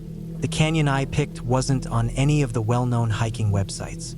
I found it while scrolling through old topographic maps online, cross-checking with satellite images. No trail name, no reviews, no warnings. Just a shallow crease in the land, about 3 miles wide, deep in the high desert out west. The kind of place you'd only notice if you were really looking. I wanted quiet, real quiet, the kind where there's no cell service, no footprints ahead of you, no trash along the trail. Just rock, sky, and the weight of silence that builds the farther you get from people. That's where I feel the most calm. I always told myself that the farther I got from roads and buildings, the more I could think clearly, breathe better, feel more like myself. But this time I went too far. I didn't realize it until I was already deep in it. I parked my car along a dirt road that hadn't seen maintenance in years. From there, I hiked north across a dry plain that was cracked like old skin, empty but for brittle shrubs and the occasional birds circling overhead. The sun was sharp that day, hanging in a pale sky with no clouds to cut the heat. I carried 3 liters of water, a small tent, dehydrated food, and a printed map sealed in a plastic bag. The ground dipped gradually, then all at once. The canyon wasn't wide at the top, but as I descended, it opened up. Layers of sandstone curled back on themselves like old paint. It was beautiful in a dead, sun-bleached kind of way. No trails, no cairns, just slopes and shadows. I followed a natural path between 2 spines of rock, sliding sometimes on loose gravel. The air got cooler the deeper I went. Took about 2 hours to reach the bottom. The walls stood maybe 100 feet high on either side, smooth in some spots and jagged in others like broken teeth. I found a dry creek bed that looked like it sometimes held water during storms. There were no recent signs of moisture though, just dust, pebbles, and the occasional lizard darting between rocks. I set up camp near a natural alcove in the canyon wall. Nothing fancy, just a lightweight tent and a flat patch of dirt. The silence was so complete that I could hear the tiny clicks of beetles in the brush. After dinner, I sat on a flat rock, watching the sky turn dark. The stars came out hard and fast, like someone had switched on a planetarium. I stayed up a while just listening. Nothing but wind against stone. That first night, I slept better than I expected. No strange dreams, no weird sounds. Just the cold pressing in through the nylon walls of my tent and the occasional shift of my sleeping bag. I woke with the sun, boiled water for coffee, and sat watching the canyon light up in slow motion. Everything looked safe, still, but that wouldn't last. Around midday, I hiked farther down the canyon. I wasn't following any specific path, just letting the terrain lead me. The rock formations twisted in weird ways, sometimes forcing me to climb or squeeze through narrow gaps. I saw a few old animal bones picked clean by the sun, nothing recent. There were no tire tracks, no wrappers, no footprints. That changed after about an hour of hiking. I came around a bend and saw something that made me stop cold. A truck, a red pickup, parked crooked in a dry wash about 30 yards ahead, partially hidden by a pile of fallen rocks. It looked old, late 90s maybe, with dust caked into every surface and both doors slightly open. No signs of recent use, no footprints around it, no fresh tracks, no sign of a camp nearby. Just the truck, as if it had fallen from the sky. I stood there for a long minute, heart starting to thud. There was no reason a vehicle should be down here. The terrain leading in was too rough. Even if someone had managed to drive in, they couldn't have driven out without leaving deep tracks. But the ground around the truck was mostly undisturbed. That didn't make sense. I thought maybe someone had dumped it long ago. But there were no bullet holes, no graffiti, no scavenging. The windows were still intact. I walked up slowly, calling out even though I knew no one would answer. There was no response. I got within 10 feet and stopped again. The front of the truck was smashed in, like it had hit a boulder at speed. But the engine compartment wasn't open. No fluids had leaked out. I checked the interior next. The seats were sun-faded but clean. In the passenger seat, there was a large plastic water jug, empty. Behind the seats, a rolled-up sleeping pad and a pair of old boots. Nothing else. No wallet, no ID, no pack, no tools. It looked like someone had been living out of it briefly, or maybe hiding. The hair on my neck stood up. I backed away slowly and looked around.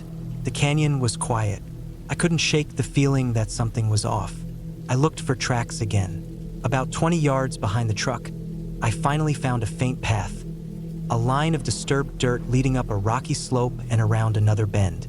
I hesitated, but curiosity won. I followed it. About a quarter mile up the slope, the trail faded into a scatter of loose rock. Then I saw something worse than the truck. A small pile of clothes, almost completely buried under stones. Torn jeans, a flannel shirt, one boot sticking out, sun-bleached and half-covered in dust. A few feet away, a rusted mess kit and a crushed metal cup. I froze. My first thought was a rockfall. Maybe whoever owned the truck had climbed up here and gotten hit by a sudden slide. But there were no large, fresh scars in the slope. No boulders that looked like they'd recently moved. I bent down, peeled back a few stones. Underneath, there was a smell. Not strong, not fresh, but enough. My stomach flipped. I didn't dig further. I knew what I was looking at. I didn't need to see more. I stood there for a long time, hands on my knees, trying to breathe. I kept looking around, expecting to hear something.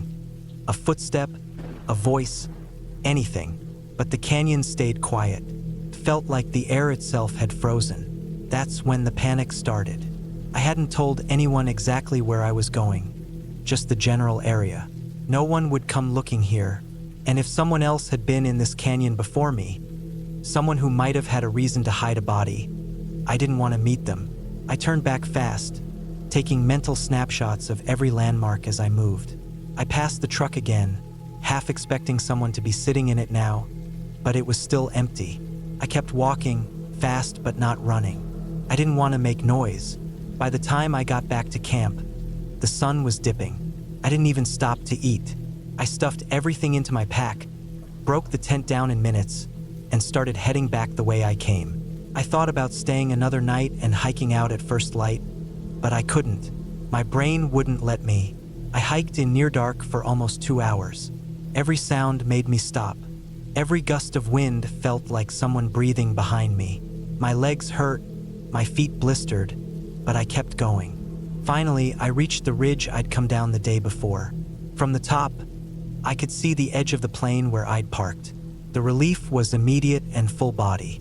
I practically ran down the last stretch, not caring how loud I was anymore. My car was still there, untouched.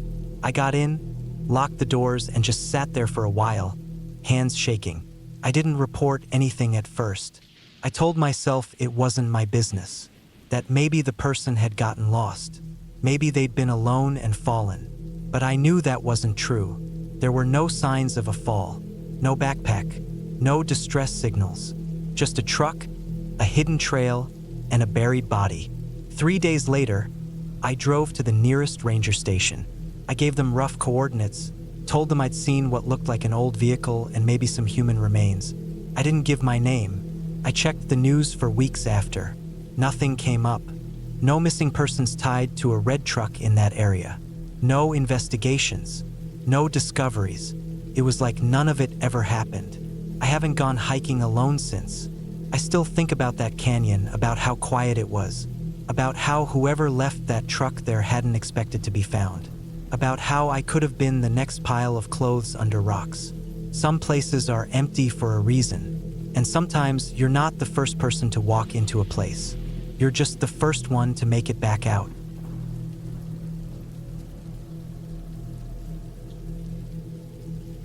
I decided to go hiking alone in a part of the country I had never been to before. I had taken solo hikes before, some of them lasting days, and I always found peace in the isolation. It helped me think. It helped me breathe. This time, I picked a range of mountains in the northern part of the state. Less popular, not much tourist traffic, and far fewer maintained trails. The area was called Dunner Ridge. I found it on a forum where experienced hikers traded off the map spots. It was described as raw and quiet. One user posted about the view from the highest point, said you could see 3 states on a clear day. That sold me. I packed for 5 days.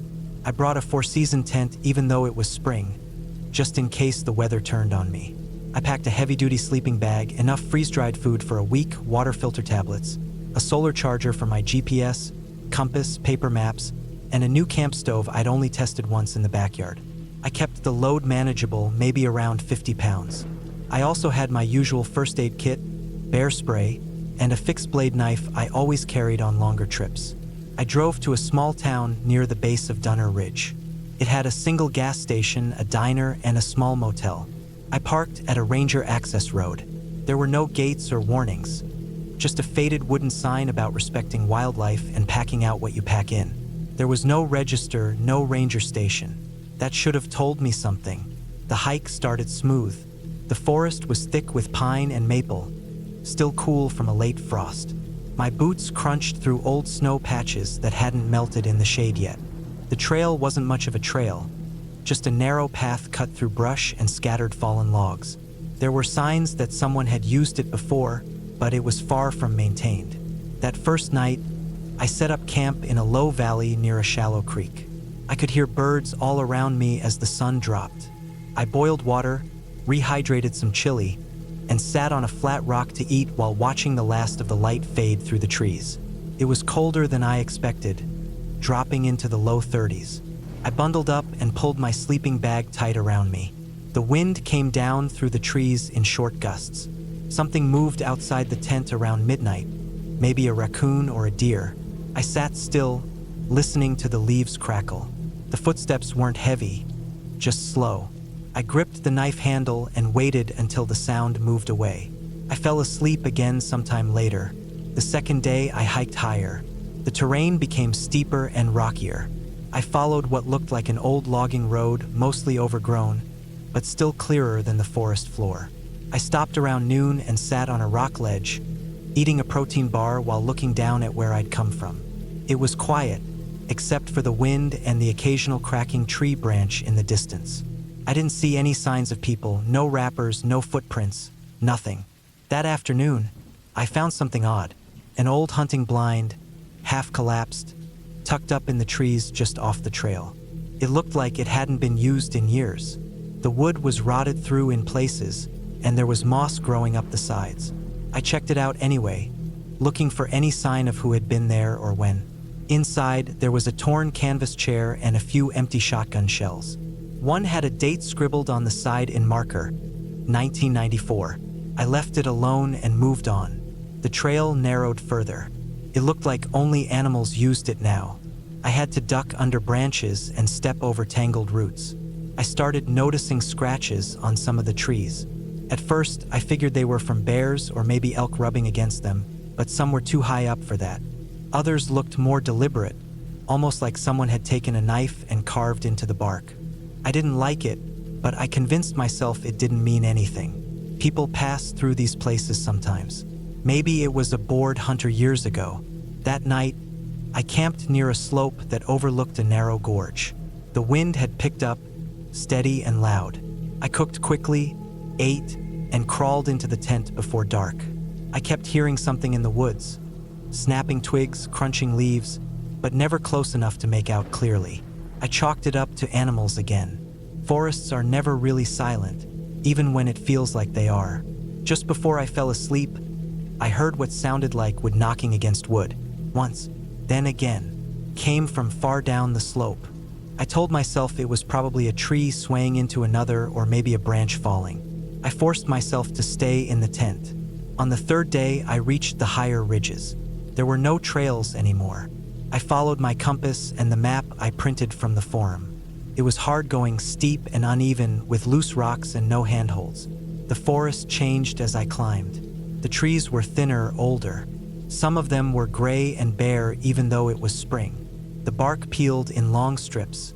It didn't feel dead, just untouched, like no one had walked through here in a long time. Around mid-morning, I saw something strange up ahead. A metal object sticking out of the ground. I approached it slowly.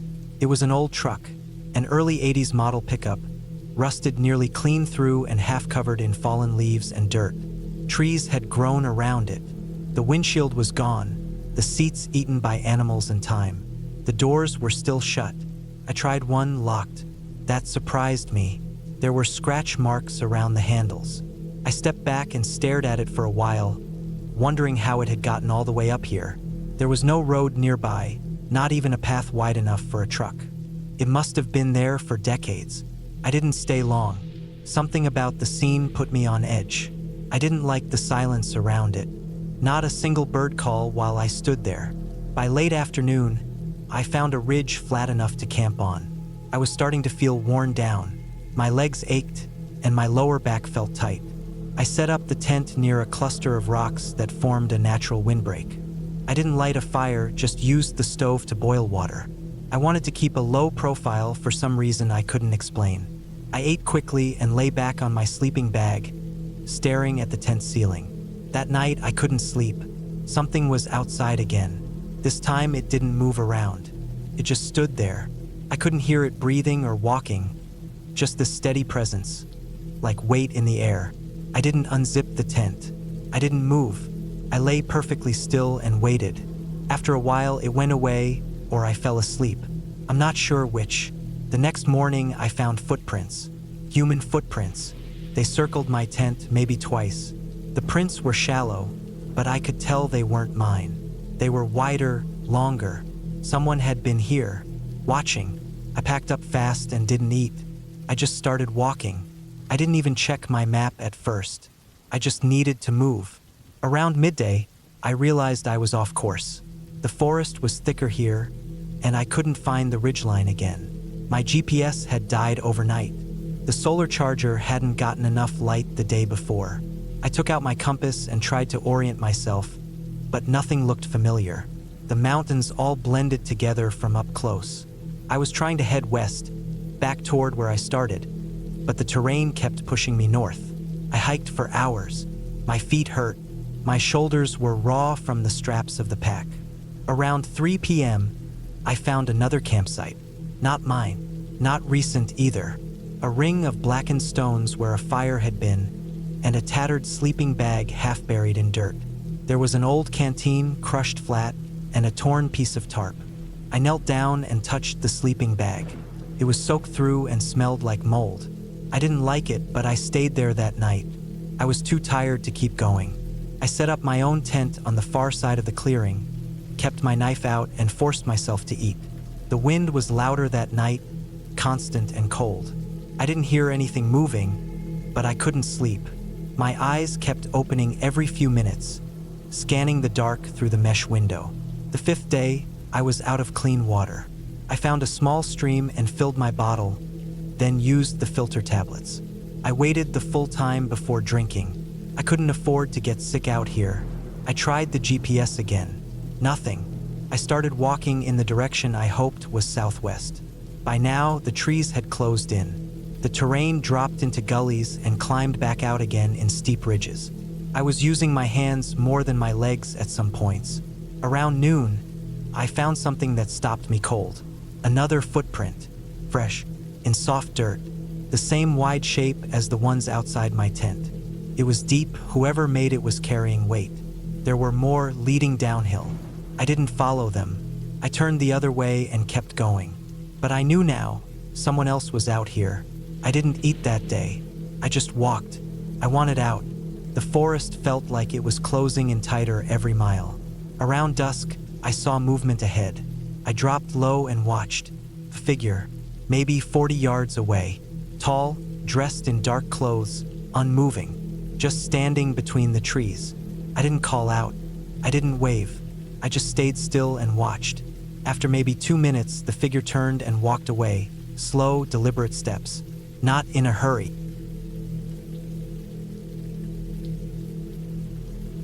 I decided to take a solo hiking trip in late September.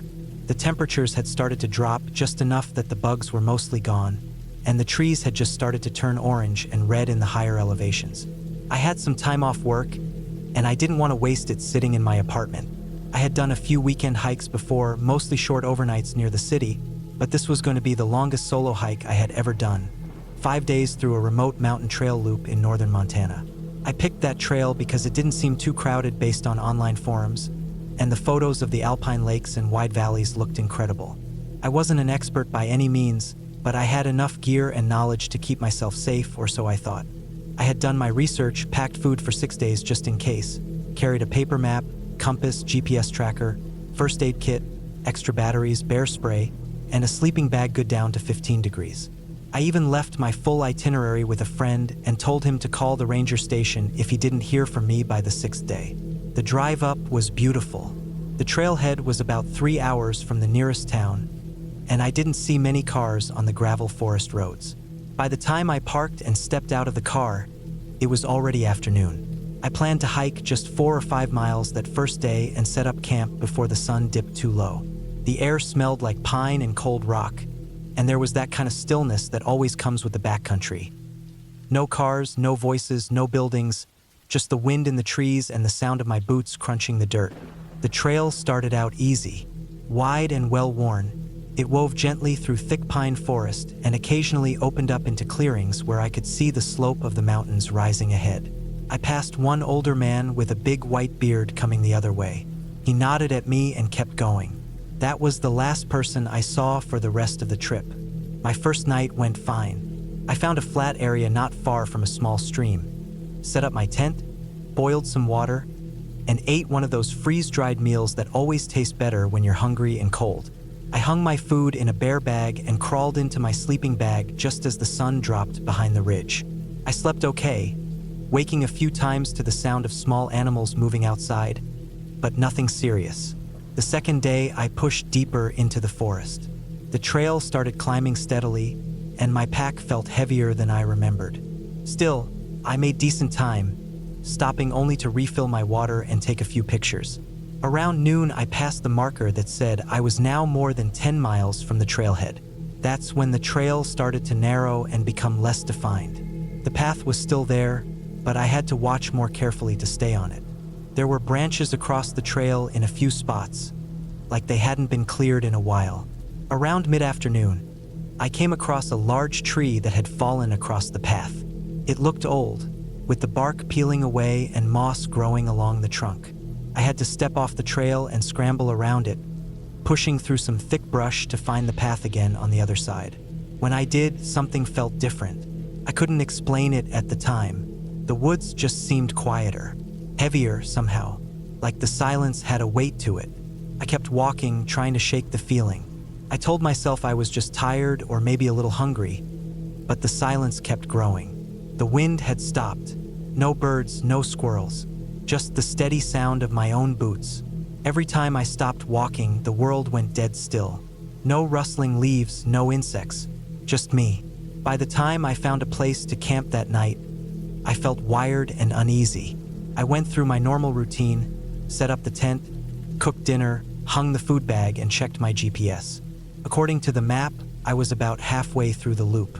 If I kept the same pace, I'd be done in another 2.5 days. That night, I didn't sleep well at all. I kept waking up thinking I'd heard something. Twigs snapping, heavy footsteps. But each time I sat up and listened, there was nothing, just more of that heavy silence. I told myself it was probably deer or elk moving around, maybe even a bear. But I'd camped in bear country before, and this felt different. The next morning, I found something strange. When I walked out to get my food bag, I saw a small pile of rocks stacked right near where I'd hung it. 3 or 4 stones, carefully balanced on top of each other. They hadn't been there the night before. I was sure of it. The area had been flat and clear when I'd set up. The stones weren't random either, they looked deliberately placed. I stood there staring at them for a while, trying to come up with an explanation. Maybe I hadn't noticed them. Maybe they were natural, but they looked too intentional, too clean. I didn't touch them. I just grabbed my food, packed up, and started hiking again. That day, the trail became harder to follow. The forest was denser here, with more fallen trees, and some of the old markers on the trees were faded or missing altogether. I used my compass and map to stay oriented, checking my GPS every hour or so to make sure I hadn't veered off too far. Around noon, I reached a small clearing and stopped to eat a quick lunch. That's when I noticed the scratch marks. They were on the bark of a tree just outside the clearing, 3 long vertical gouges, like something had clawed at it. They were fresh, maybe only a day old.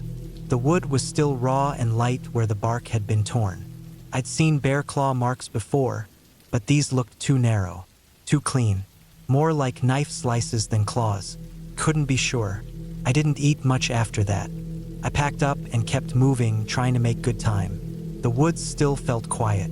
Not just quiet, unnatural. No birds, no animals, nothing. Just the wind picking up now and then through the trees. By late afternoon, I noticed more stacked rocks. 2 more piles along the edge of the trail, spaced far apart but too neat to be random. I didn't stop to study them this time. I just kept walking. When I finally made camp that night, I felt exhausted and tense. I barely ate. I just lay in my tent listening to the wind and watching the shadows move outside. Every creak of a tree or whisper of branches made me sit up and listen. At some point, I must have fallen asleep. In the early morning hours, I woke up to the sound of something dragging outside my tent. A low, scraping sound, slow and steady, like something heavy being pulled across the ground. I didn't move. I just lay there, heart pounding, holding my breath. The sound circled my tent once, maybe twice, then stopped. When the sun finally rose, I got up and stepped outside. There was nothing there. No marks in the dirt, no footprints. Nothing moved or disturbed. Just cold air and the distant sound of trees creaking in the wind. But when I walked over to where I'd hung my food bag, I found something that made my stomach turn. The bag was gone. The rope had been cut clean through, not chewed or torn, cut. And on the ground, right below where it had hung, was another stack of stones. This time 5 of them, arranged in a neat spiral. That's when I decided I wasn't finishing the loop. I was turning around and heading back the way I came. I packed my gear fast and started hiking, checking my GPS every half hour. I moved quicker than before, pushing myself harder, barely stopping to eat or drink. The trail felt unfamiliar even though I was retracing my steps. Everything looked different. The woods seemed darker, thicker. The air smelled different too, like damp moss and rotting wood. By the time I reached the spot with the first fallen tree, I realized something wasn't right. The tree was still there, but the path around it looked different. The brush I'd pushed through before had grown thicker. There were no signs of my earlier footprints, no trampled grass or snapped twigs. It was like I'd never been through there at all. I used the GPS to stay on course, but even that started acting strange. The arrow kept spinning, jumping around. At one point, it told me I was 100 feet off trail when I was standing directly on the path. I restarted the device, replaced the batteries, and kept moving. That night, I didn't even set up my tent. I just laid out my sleeping bag in a small hollow between 2 rocks and tried to rest. I didn't eat. I didn't build a fire. I didn't sleep. Every time I closed my eyes, I heard that dragging sound again. Closer this time, slower, deliberate. The next morning, I found another rock pile not far from where I'd slept. 6 stones this time, arranged in a perfect circle. And just beyond it, hanging from a low branch, was my food bag. It had been emptied and tied back up with the same rope, like someone was taunting me. I ran that day. I didn't hike, I ran. My pack bounced against my back, and I tripped more than once. I scraped my knees, cut my hand, twisted my ankle a little. I didn't care. I just wanted to get out. But the forest didn't want to let me go. By afternoon, I reached a small stream I didn't remember crossing before. I checked the map and the GPS. There was no stream in that area. None at all. I followed it downstream, hoping it would lead me back toward familiar terrain, but it only curved deeper into thick brush and tangled trees. The undergrowth got so dense I had to push through it with my shoulders. That's when I found the clearing. It was small, only about 20 feet across, perfectly circular and dead silent. No wind, no birds, no light.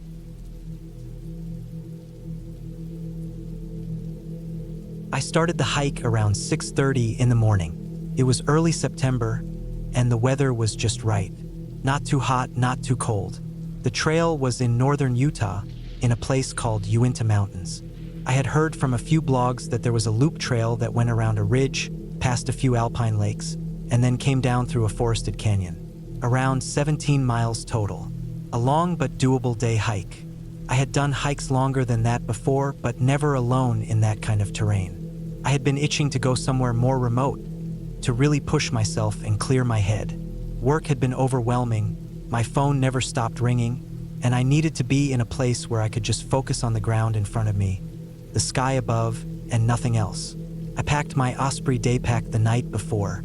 2 large bottles of water, a filter pump just in case, a good knife, some protein bars, almonds, a banana, a basic first aid kit, map printout with compass, extra socks, a compact rain jacket, headlamp, small emergency blanket, and a power bank for my phone. I also carried a personal locator beacon in case of a real emergency. I had signal near the trailhead, so I sent a location to my brother and told him I'd be back before dark. I started from a small dirt lot with only 2 other cars parked.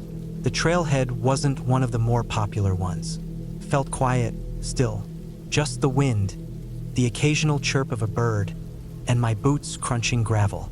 The first few miles were easy. Gentle incline through pine forest. I saw deer prints, then some elk scat, then a chipmunk darting across the trail. Everything felt normal, peaceful even. I was happy I came. About 5 miles in, I reached the ridge. The air got cooler and the views opened up. The sky looked bigger from up there. I could see down into the trees I just walked through, and beyond them, the soft gray haze of more mountains. To the north was a small blue lake, reflecting the sun like glass. I sat on a flat rock, ate my banana, and drank some water. Then I checked the map.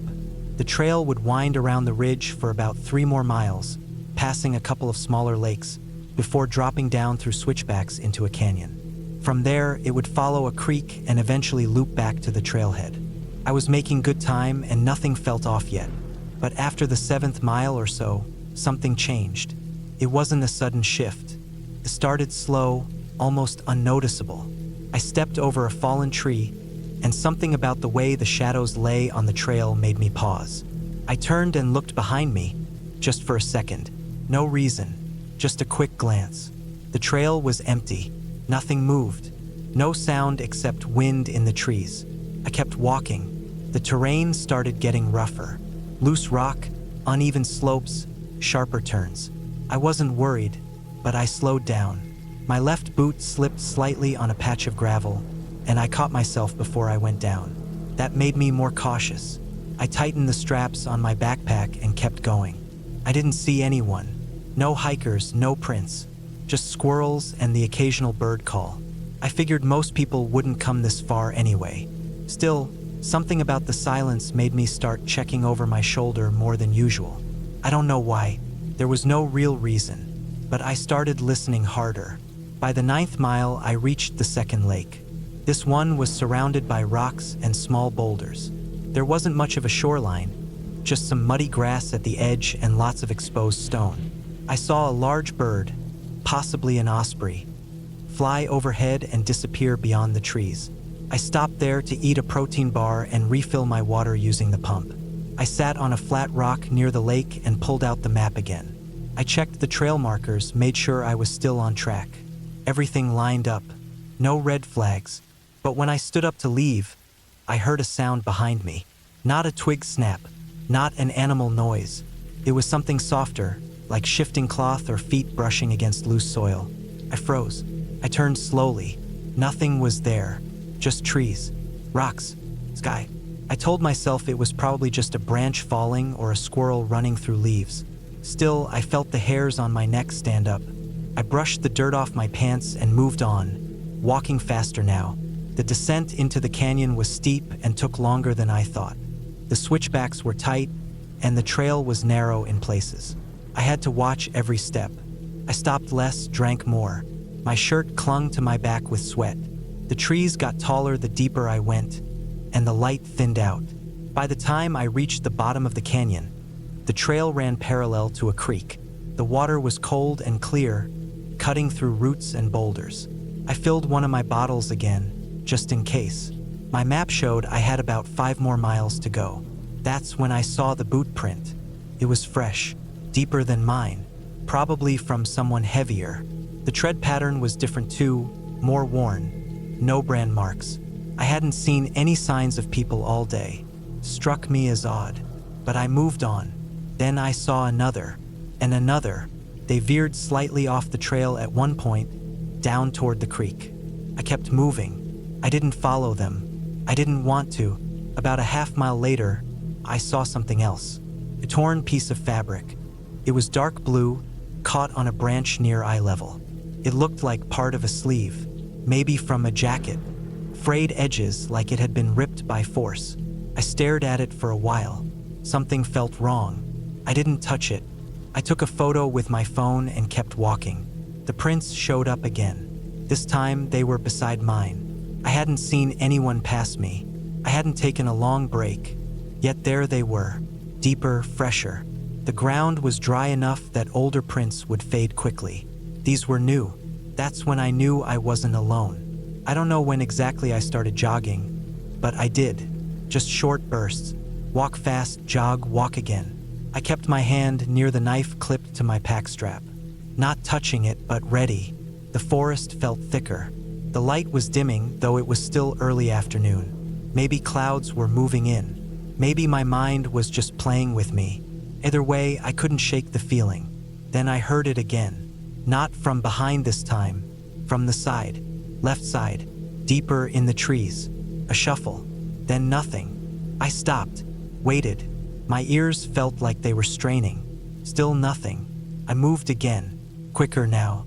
Around mile 14, I passed an old fire ring. Stones arranged in a circle, black ash in the center, but no fresh use. That area wasn't even marked as a campsite on the map. I checked the rocks. Some were warm. Not hot, but not cold either. Someone had been there within a few hours. Maybe less. That did it. I unstrapped the knife. I kept it in my right hand, hidden by the side of my leg as I walked. Not brandishing it, just ready. I didn't see the figure until almost the 16th mile. He was standing far down the trail, maybe 50 yards, wearing a hooded jacket, dark pants. Motionless. I stopped. My heart slammed against my ribs. He didn't move. I turned, left the trail, and made a sharp beeline into the trees. I knew this was a mistake. I could get lost, but I also knew I didn't want to walk past that figure. I cut across the woods for maybe 10 minutes, moving fast but trying not to trip on roots or rocks. I checked my compass, tried to stay on a parallel course back toward the trailhead. I kept expecting to hear footsteps behind me. Then I heard a cough. Not mine. Far back in the trees. Just one. That was enough. I ran. Branches tore at my arms. I slipped once and hit my knee. Didn't stop. I pushed until I could see the dirt road through a break in the trees. Then the trailhead. Then the gravel lot. Only my car was there. I didn't see anyone else. I unlocked the door, threw my pack in the back, and got in. I locked all 4 doors. My hands shook on the steering wheel. I sat there for a while trying to calm down. No one followed. No sound. No figure in the trees. Eventually, I started the engine and drove back to town. I didn't report anything to the sheriff. What would I say? That someone stood still on a trail? That I saw prints? But that night, I looked through the photos I had taken. The lakes, the trees, the torn fabric. Then I saw something I hadn't noticed before. In the photo I took of the second lake, near the far edge of the frame, barely visible, was a small shape. A figure. It hadn't been there when I looked. Or maybe it had. I didn't go hiking for a long time after that. When I finally did, I stayed on popular trails near towns with other people around. Because out there, in the woods, it's not the mountain lions or the bears you have to be most careful of. It's the ones who walk on 2 feet and don't say a word.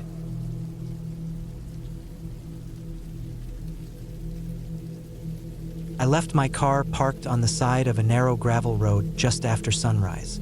The engine ticked as it cooled, and the forest around me was quiet, still wet with morning dew. I had planned this hike for weeks. I was supposed to follow a marked trail through a forest reserve in Oregon, about 12 miles round trip, with an old lookout tower at the halfway point where I'd eat lunch and then head back before dark. I packed light water, some protein bars, a small first aid kit, and my phone with a full battery and offline map. I was alone. I liked it that way. The first few miles were exactly what I had hoped for. Damp earth, scattered light through the trees, birds moving between branches. Every step was soft on moss and pine needles. The trail was wide enough to follow easily but narrow enough that it felt like I was deep in it, far from noise or crowds. I stopped sometimes to take photos, nothing fancy, just shots of trees, rocks, or streams I passed along the way. About 4 miles in, I came to a fork in the trail. The official path curved left, marked by a worn wooden sign that pointed toward the tower. But to the right, just off the trail, there was another narrow path, more like a deer trail. It wasn't marked, but it looked traveled. Something about it made me stop and stare. I pulled up the offline map on my phone. That faint trail wasn't on it, but I noticed that the lookout tower was more or less in a straight line ahead of me. The marked trail curved in a wide arc. I figured this unmarked trail must be a shortcut.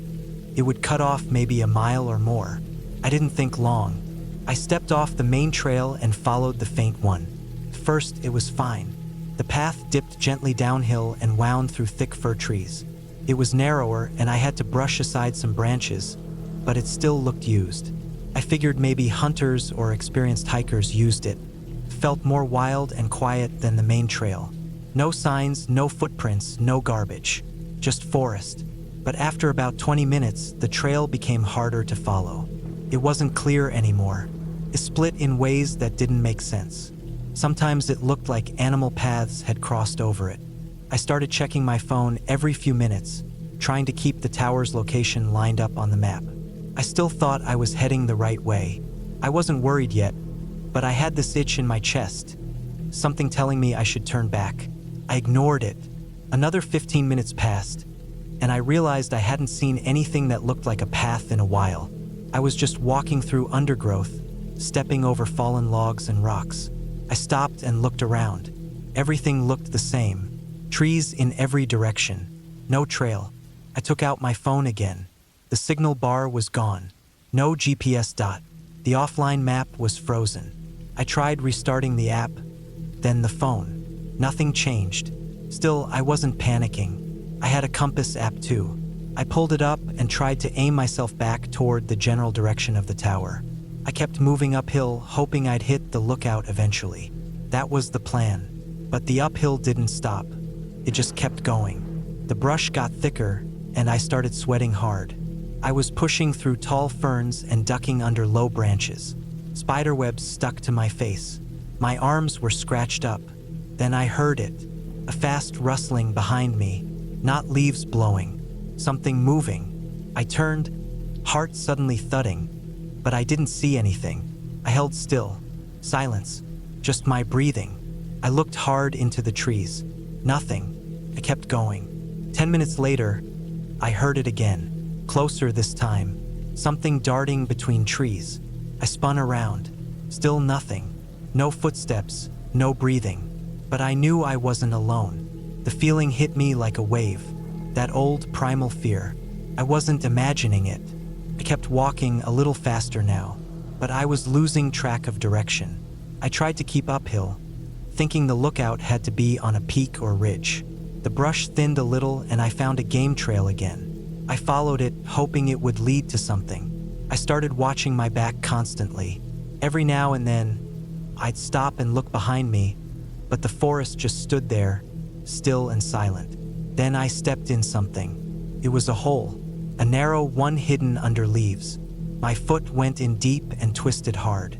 I fell forward and slammed my hands into the ground. My ankle screamed in pain. I lay there for a few seconds, swearing under my breath, holding my foot. When I stood up and tested it, it hurt, bad, but it could hold my weight. I limped forward. The woods suddenly felt different, thicker, darker, even though it wasn't late yet. I glanced at my phone, still dead. I was fully off trail in the middle of nowhere with no GPS, and something was out there. I could feel it. Then I found the shirt. It was hanging from a low branch like someone had tossed it there and left. Dirty, torn flannel. One sleeve missing, old and stained. It wasn't mine. No way to tell how long it had been there. I walked past it, heart thudding. A few feet ahead, I saw a rusted tin can, then an old boot partly buried in the ground. There had been someone else here, maybe hunters, maybe campers, but it didn't look like they left on purpose. I kept moving. Eventually, I found a stream, thin but fast. I drank from it, filled my bottle, and followed it upstream. Water usually leads somewhere. Civilization, roads, something. Hours passed. I couldn't tell how many. The sun had moved behind the trees. I had to squint to see. Everything felt dim. My ankle was throbbing. My legs burned from climbing and stumbling over rocks. I was soaked in sweat and covered in small cuts. And the feeling that someone was following me never went away. Sometimes I'd hear something behind me, a step, a stick snapping. Always just one sound, not constant, but enough. I never saw anything, but I started to see signs. A boot print, not mine, bigger, fresh. I stopped and stared at it. Then I saw another, about 4 feet away, and another. They weren't old. I didn't want to shout. I didn't want to call out. Something told me not to. I just moved faster, limping, hurrying, climbing. The sun dropped fast. The air got colder. I didn't have a flashlight. I thought I'd be back before dark. Stupid mistake. I didn't want to stop, but I had to. I found a small clearing near the stream and sat down against a tree. Iate a protein bar. Drank water.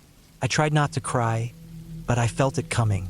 I'd never been this far off track, and something was wrong, really wrong. I tried to rest, but every time I closed my eyes, I heard something. Twigs snapping, a soft movement in the brush. I kept jerking awake. The sky got dark, then black. No moon, no stars, just trees and night. I didn't sleep. I stayed up all night, holding a stick in my hand like it would help. Every sound made me flinch. My heart never slowed down. I kept thinking about the shirt, the boot print, the feeling of being followed. When morning finally came, the forest was gray and cold. My body ached all over. I started walking again, slowly. Every step was pain, but I followed the stream, just trying to get out. Around midday, I found something, a structure, not the tower, a shack, old and falling apart, hidden behind a wall of brush and trees. The roof was caved in. One door hung loose. Inside were rusted tools, broken furniture, scraps of old gear. I thought about checking inside, but something told me not to. I backed away. Then I heard a sound behind me. A cough. I froze. I didn't turn around. I just ran. I don't know how I ran, but I did. I pushed through trees, slid down hills, scraped my arms and legs. I ran like something was right behind me. I didn't look back. I didn't want to see. Eventually, I stumbled into another clearing and collapsed. And I saw a road. A real road, paved, narrow, empty, but real. I limped onto it, waving my arms like someone might come by. 10 minutes later, a pickup truck did. The driver stopped. I didn't ask who he was. I just climbed in the back and sat down, shaking. He dropped me at a ranger station 20 miles away. I thanked him. I walked inside and told them I had gotten lost. I didn't mention the cough, or the shack, or the boot prints. I just said I got turned around and followed a stream until I found the road. They nodded and said it happened sometimes, that it was good I made it out. I went back to my car the next day with help. The ranger drove me there. We stuck to the main trail. It looked normal, peaceful. I never saw the deer trail again. I don't know what followed me in those woods. Maybe it was a hunter. Maybe a drifter living out there. Maybe just animals that felt too close. I don't care. I made it out. That's what matters. But I haven't hiked alone since, and I never will again.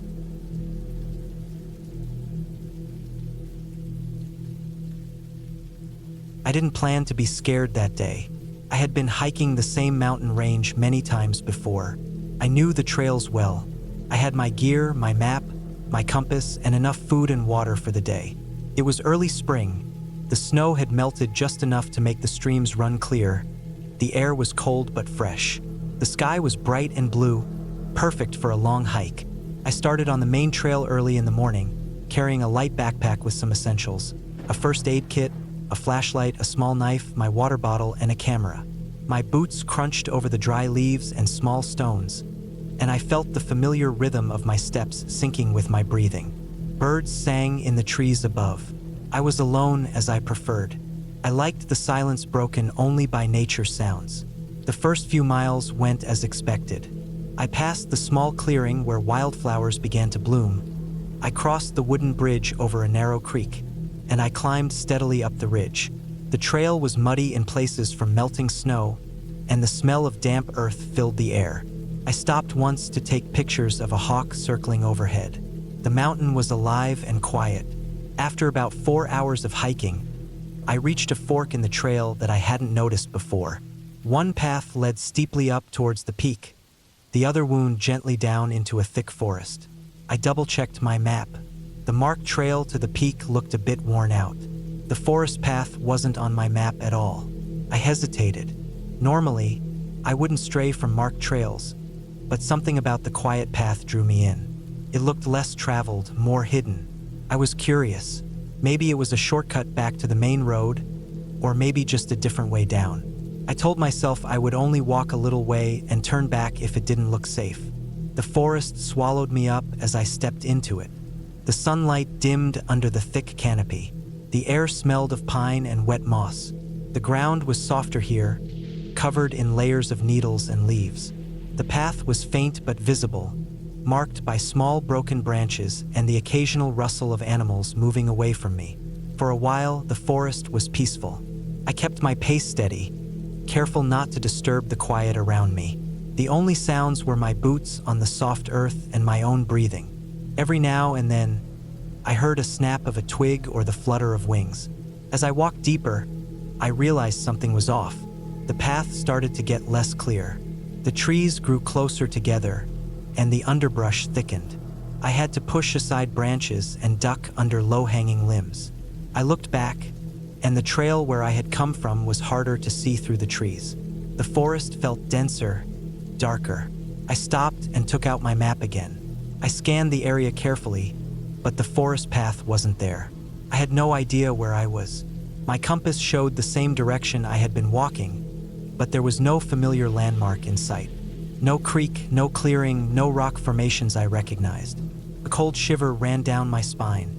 I tried to stay calm and keep moving, hoping I would find a recognizable spot soon. But every step seemed to take me further into the unknown. After an hour, I reached a small ridge with a view, but it was only a narrow slice of sky between thick trees. The valley below was hidden by layers of fog that had started to settle in. I realized the light was fading faster than I expected. I hadn't noticed the time passing. I checked my watch. It was already late afternoon. I had planned to be back at the trailhead by now. I started to feel the weight of my mistake. I had left the marked trail and now I was lost. I tried to retrace my steps, but the forest seemed to have changed. The broken branches were gone. The small path was nowhere to be found. It was like the woods had swallowed it whole. Panic started to rise inside me.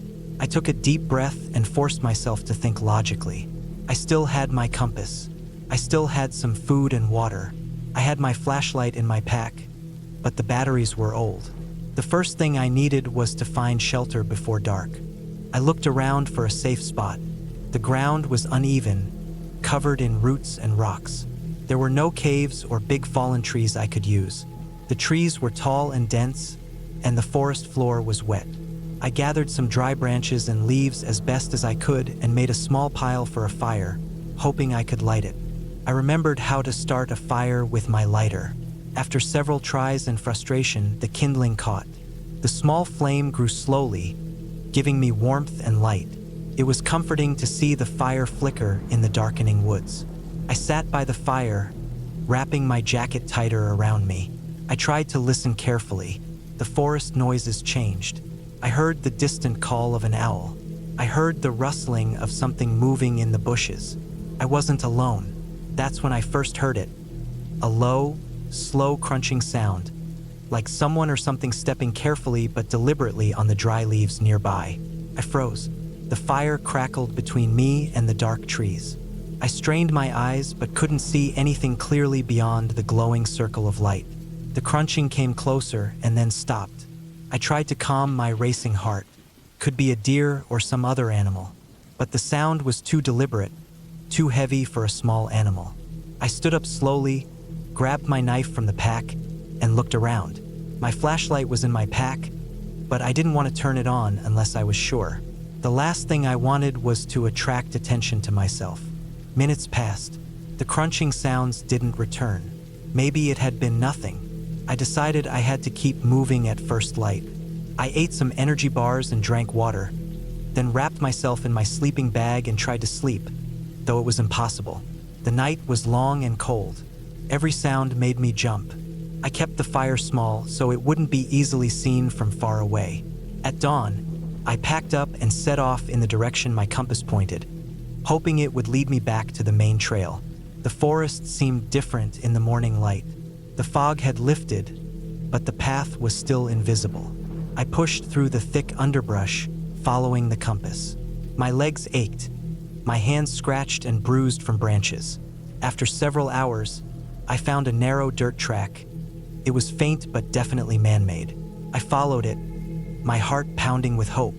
The trail curved and climbed, and eventually, I saw signs of a wider, clearer trail up ahead. I broke into a run, feeling a burst of energy I hadn't had in hours. Finally, I stepped onto the familiar main trail. Relief washed over me. I knew this path. I could follow it back to the parking lot, to my car, to safety. As I walked down the mountain, the sun warming my back, I felt exhausted but grateful. I had learned a hard lesson about respect for the wilderness and the importance of sticking to known paths. When I reached my car, I sat inside for a long time, breathing deeply. I thought about how easily things could have gone much worse. No ghost stories or monsters, just the real danger of being lost, alone, and running out of time. From that day on, I never took a path I couldn't see on my map. The mountain had taught me to respect it and to never underestimate how quickly things can change.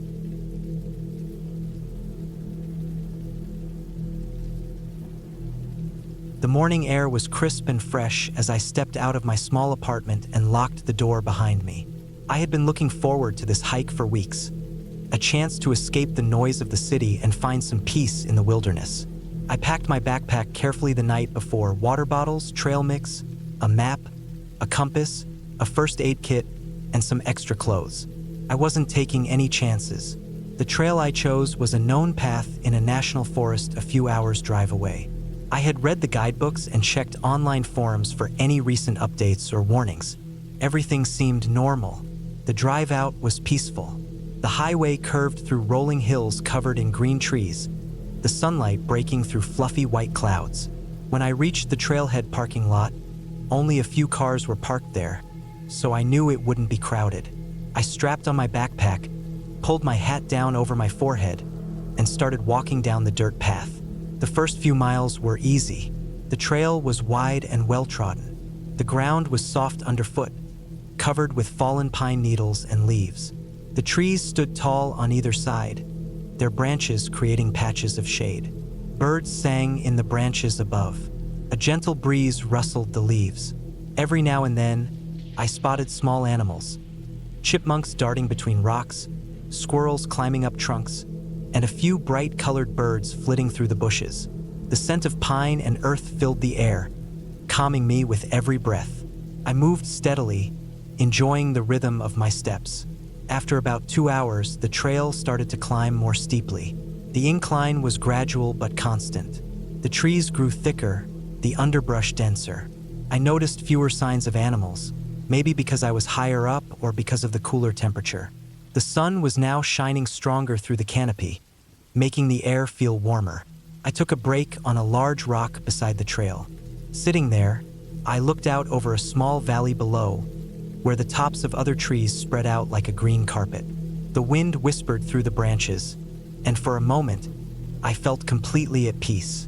After a few minutes, I drank some water and ate a handful of trail mix before standing up to continue. The trail became narrower and less maintained as I moved further in. Tree roots twisted across the path, and loose stones made footing tricky. I slowed down, careful with every step. The forest around me was quiet now. The birds seemed to have stopped singing. Even the wind felt subdued, as if the woods were holding their breath. Around midday, I reached a fork in the trail. According to the map, both paths would eventually lead to the same lookout point, but the left fork was shorter and steeper, while the right fork was longer but gentler. I decided to take the left path for a challenge. The steep trail quickly tested my legs and lungs. I stopped more often to catch my breath. The soil was loose, making it easy to slip, and I had to use my hands on occasion to steady myself on tree trunks or rocks. As I climbed higher, the trees thinned out a bit, and the sky opened wider above me. Suddenly, my foot slipped on a patch of loose gravel, and I stumbled forward. I caught myself with my hands but scraped my palms badly against a rough rock. I sat down on a nearby log to clean the dirt from my hands and check for any serious injury. My palms were bleeding a little, but nothing deep. Still, the sting was sharp. I took out my first aid kit and carefully cleaned the wounds with an antiseptic wipe before applying a couple of bandages. The accident made me more cautious. I resumed the climb slowly, paying close attention to each step. After about an hour, I reached the lookout point. It was a clearing at the top of a ridge, where the forest opened to a wide view of the surrounding mountains and valleys. The sight was breathtaking. The sky was clear blue with only a few wispy clouds. The sun was warm on my face. I sat down on a flat rock to rest and eat more trail mix. I also drank some water to stay hydrated. I looked around for a good spot to take pictures with my phone, capturing the endless stretch of forest and the jagged peaks beyond. After about 30 minutes, I decided it was time to head back. I planned to take the longer, gentler trail down to give my legs a break and avoid further injury. I packed my things and started down the right fork. At first, the trail was as expected, wide, mostly level with small ups and downs. The trees were dense, with sunlight flickering through the leaves. The scent of damp earth was strong, and I could hear the occasional snap of a twig underfoot or the rustle of small animals. After about an hour, the trail started to descend more steeply again. I noticed that the path was becoming less clear. The dirt looked disturbed, like it had been recently walked on by many people or animals. The brush to the sides grew taller and thicker. The forest seemed darker and more closed in. I stopped and looked around carefully. No one else was in sight. The forest was eerily silent. No birds or insects. The air felt heavier. I kept walking, but with more alertness. Then I saw it. A pile of broken branches and leaves on the trail ahead, arranged oddly as if to block the path. I stepped closer to inspect it and noticed something strange. There were deep scratches on the bark of the nearby trees, fresh and jagged. The marks looked like they were made by large claws or sharp tools. My heart rate increased. I felt a cold shiver run down my spine. I scanned the area for any sign of people or animals but saw nothing. The forest was still and quiet. I debated whether to turn back, but the way I came was steep and difficult, and my hands were still healing. I decided to move past the pile slowly and carefully, keeping my eyes on the trees and the trail. As I stepped around the obstruction, I heard a faint noise behind me, a soft crunching of leaves. I froze and turned quickly, but there was nothing there. The noise stopped. I told myself it was probably a small animal or the wind. Still, I picked up my pace. The trail wound down further into a narrow ravine, where the trees grew even closer. The light was dim. I noticed more scratch marks on the trees, some even deeper. My skin prickled with unease. Then I caught sight of something else. Discarded pieces of clothing caught on branches. A torn shirt, a single shoe, a crumpled hat. They looked old and dirty. I swallowed hard, a tight knot forming in my stomach. The thought that someone might have been hurt or lost here terrified me. I considered calling for help, but my phone had no signal deep in the forest. I kept moving, trying to stay calm. Suddenly, the ground beneath me shifted. I slipped on loose soil and fell hard on my side. Pain shot through my ribs. I lay still for a moment, breathing heavily, making sure I was not seriously hurt. Slowly, I got up and checked myself. Aside from some bruises, I was okay. But my backpack had slipped down and one of my water bottles had rolled away. I bent down to pick it up and then heard something. A low growl from the bushes nearby. I looked up sharply. The bushes rustled and a large figure stepped out onto the trail. It was a big dog or maybe a wolf, I wasn't sure. Its fur was matted and dirty, its teeth bared and sharp. Its eyes locked on me with an intensity that froze me in place. I remembered all the advice about wild animals. Don't run, stay calm, don't make sudden moves. But my heart was pounding so loud I thought it might burst. The animal growled again, a deep, threatening sound. I slowly reached into my backpack and grabbed a large stick. I held it out in front of me, trying to make myself look bigger. The animal took a step closer, then stopped and snarled. I stood frozen, muscles tense. After what felt like an eternity, it turned and disappeared into the bushes. I let out a shaky breath and looked around. No other sounds, no other movement. I knew I couldn't stay there any longer. I carefully got to my feet and hurried down the trail. My ribs ached, and my legs were tired, but adrenaline pushed me forward. After about another hour, the forest started to thin out. The trail became clearer and wider again. I finally heard the faint sound of a distant road, and shortly after, I saw the edge of the forest. I emerged onto a gravel road leading back to the parking lot where I had left my car. My legs shook with relief. I sat on a nearby rock, catching my breath and taking in the sunlight. The hike had been more dangerous than I expected. The signs of something or someone hidden in the woods had made me realize how easily things could go wrong in the wilderness. I checked my phone once I got back to my car. Signal returned. I called the park rangers and reported the strange signs, the scratch marks, the discarded clothes, and the animal encounter. They thanked me and said they would send a team to investigate. I felt a strange mix of relief and apprehension. Part of me wanted to go back and explore again, but a larger part wanted to never step foot on that trail again. Driving home, the city lights looked safe and familiar. I promised myself to be more careful next time, to always respect the wild and its dangers. That hike stayed with me for a long time. The silence, the fear, and the unknown things lurking just beyond sight. It was a reminder that nature can